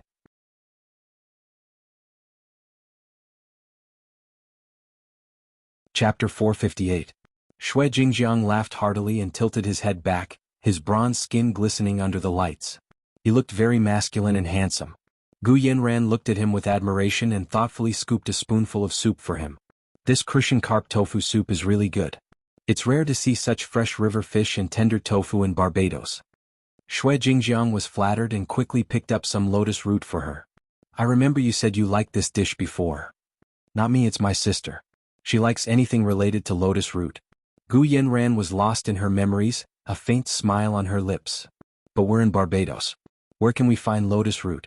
My father loves her so much, so he got someone to dig a pond and found someone from the Wuxia Empire to plant lotus roots for her. Oh? That's a lot of money? Shui Jingjiang's smile widened. Digging a pond to plant lotus roots at the drop of a hat? He even hired someone to do it. He's the richest of the rich. Gu Yanran smiled. Our family only runs a small business, so we're not rich. Yanran, that's where you're wrong. Shui Jingjiang stopped smiling when he heard her say that. Do we still have to pretend to be polite with each other? Do you still have to hide your family's wealth from me? They were partners in business, so Shui Jingjiang was well aware of Gu Yanran's wealth. However, he was also quite wealthy, so Gu Yanran didn't think Shui Jingjiang would covet her family's wealth. She nodded. That's not what I meant, but you're right, Jingjiang. We don't have to pretend to be polite with each other. They chatted for a while before starting to eat. Gu Yanran's manners were very good. She would never open her mouth when eating. She would only speak after swallowing everything in her mouth and rinsing her mouth with water. She sat by the window, her back ramrod straight, her fair hands holding a pair of chopsticks. Every time she picked up a little bit of food, she would put it on her plate. She also took good care of Shui Jingjiang, filling his glass whenever it was empty. She only drank fruit juice. Half an hour passed by the time they finished their simple dinner. Shui Jingjiang got up to pay the bill, leaving Gu Yanran alone. She took out a small round vanity mirror from her purse and started to reapply her lipstick in front of the mirror. Just then she saw someone gesturing behind her in the mirror. She moved the mirror slightly and saw a woman wearing black-rimmed glasses gesturing to her. I can't get out. Do me a favor. Gu Yanran looked closely at the woman's face and suddenly thought of someone. Shocked, she nodded at the mirror and took out a napkin to write a few words with lipstick. She stood up and walked out of the restaurant. On her way, she bumped into Shui Jingjiang, who had just returned from paying the bill. She quickly took his arm and said, "All right, let's go back." Shui Jingjiang had pursued Gu Yanran for so long, but this was the first time she had taken the initiative to hold his arm. She was so close to Shui Jingjiang that she didn't seem to notice her soft breasts brushing against Shui Jingjiang's elbow. Shui Jingjiang felt it. Not only did he feel it, he felt it very strongly. His walking posture instantly changed. He crossed his legs, afraid that others would notice the abnormality between his legs. The two of them walked out of the Hubei restaurant, each with their own thoughts. Shui Jingjiang and Gu Yanran left with their chauffeur. He made a call and his chauffeur arrived quickly. He watched them get in the car and drive away. Yanran, are we going to your place or mine today? Because of Gu Yanran's rare initiative, Shui Jingjiang thought she had accepted him. They were going from first base to second base. If they were lucky today, they might even go straight to third base. Shui Jingjiang had a plan in mind, but Gu Yanran wasn't in the mood to deal with him. Gu Yanran shook her head apologetically. Jingjiang, I'm busy today and might have to work all night. Please come to my place next time. Oh, no problem, no problem. Shui Jingjiang was a bit disappointed, but Gu Yanran had already invited him to her place. Third base wasn't that far away. Hua Xiaoheng drove Gu Nianji all the way to the condominium he had bought for her before he stopped. Neither of them got out of the car and sat in the car. They didn't turn on the lights. After a while, the underground parking lot quieted down again, and the voice-activated lights went off one by one. The car was so dark that they couldn't even see their own fingers. Gu Nianji waited for a while, but Hua Xiaoheng still didn't speak. She could only speak first. Hua Xiao, did you need something? Hua Xiaoheng replied calmly, can't I look for you if I don't need anything? Nianji, when did you start being so polite with me? Actually, he should say so distant. Gu Nianji's lips curled up in the dark. She finally realized that Hua Xiaoheng's strange and unhappy behavior was all because of her. Was she the one who had caused Hua Xiaoheng's emotions to fluctuate? Oh my god. She had to give herself 32 likes. Gu Nianji's pent-up feelings for the past 2 days finally dissipated. She slowly inched towards Hua Xiaoheng. Hua Xiaoheng was wondering if he should pull out the keys or start the car again to return to Gu Nianji's school. He felt that his training results, this time, were pretty good. He was able to control his impulses and face it calmly while watching Gu Nianji chatting and laughing with another man. A small, warm hand rested on his shoulder, and the other hand caressed the side of his face. Wu Xiaoheng was slightly startled. The small hand that was caressing the side of his face used a bit more force to turn Wu Xiaoheng's head to face her. Then Gu Nianji leaned forward and took the initiative to kiss Wu Xiaoheng's lips. Wu Xiaoheng didn't expect Gu Nianji's courage to go up another level. She was still able to take the initiative to kiss him despite his cold words. His heart skipping a beat, Wu Xiaoheng gave his training a 0. Then he resolutely reached out his strong arms and lifted Gu Nianji from the seat. He placed her on his lap, one hand on her waist, the other on the back of her neck, and took control of the kiss. Gu Nianji's kiss was very gentle and reserved, but Wu Xiaoheng was forceful and bold. He wasn't satisfied with their lips touching. He craved more, and one of his hands even climbed up Gu Nianji's body, a familiar place. Gu Nianji hurriedly grabbed Wu Xiaoheng's hand to stop him from continuing. She only wanted to kiss him to show that they had let bygones be bygones, but if Wu Xiaoheng kissed her like this, would she still be able to get up and go to school tomorrow? Gu Nianji struggled in Wu Xiaoheng's palm and mumbled a refusal between his lips. She didn't know that her actions and her voice were like pouring oil on the fire, making Wu Xiaoheng unable to stop. Since he had already given a 0, Wu Xiaoheng gritted his teeth and carried Gu Nianji out of the car. He quickly took the elevator in the underground parking lot to the 18th floor. He opened the door, but before she could change her shoes, Wu Xiaoheng had already lifted Gu Nianji and pushed her against the door. This time the storm came fast and fierce. When Gu Nianji came back to her senses, she found that she was already in the bathtub. Wu Xiaoheng was sitting behind her and the two of them were saving water. Gu Nianji couldn't help but hold onto his ravaging hand. Wu Xiao, what is this? Giving me a sweet date after a slap? Wu Xiaoheng paused, then a smile gradually blossomed on his face. He moved forward to hug Gu Nianji's slender waist and rested his chin on her shoulder. He said calmly, "So Nianji thinks this is a sweet date? Well, I'll definitely give you a few more sweet dates in the future." He had used a little force just now, and he was originally worried that Gu Nianji would feel even more repulsed. In the end, it was even better than he had imagined. Gu Nianji froze for a moment before realizing that her words were indeed very ambiguous. She covered her face in embarrassment and let out a low moan from her throat. Wu Xiaoheng held her waist and turned her in the bathtub to face him. He firmly and forcefully pried open her hands that were covering her face and lowered his head to kiss her. Unlike the kiss that almost ignited between the two of them just now, this kiss was like a gentle breeze in spring, gently brushing past the lotus buds that had just sprouted buds in the pond. It was an indescribable love. Gu Nianji's agitated emotions were completely soothed by this kiss. After the kiss ended, she wrapped her arms around Wu Xiaoheng's neck and leaned her head on his shoulder. She whispered, "Wu Xiao, if you could kiss me like this after the last time, I wouldn't be sad." Wu Xiaoheng remembered that after the two of them had been intimate last time, he had immediately left because he was afraid that he would be too addicted to her. So it turned out that he had hurt her? He struggled in his heart for a while, then lowered his head to kiss her again. He said, "You'll get used to it." Gu Nianji was speechless. What if she didn't want to get used to it? This was the second watch. Asking for monthly votes and recommendation votes. Oh, and you're tuning in to the Han Li's Wuxia Chronicles YouTube channel. We're so grateful for your support, and don't forget to subscribe to join us on this incredible journey through captivating stories. Your generosity through donations truly makes a world of difference, as it's the primary source of revenue that allows me to expand and enhance this channel for you. Thank you from the bottom of my heart for being a part of this adventure.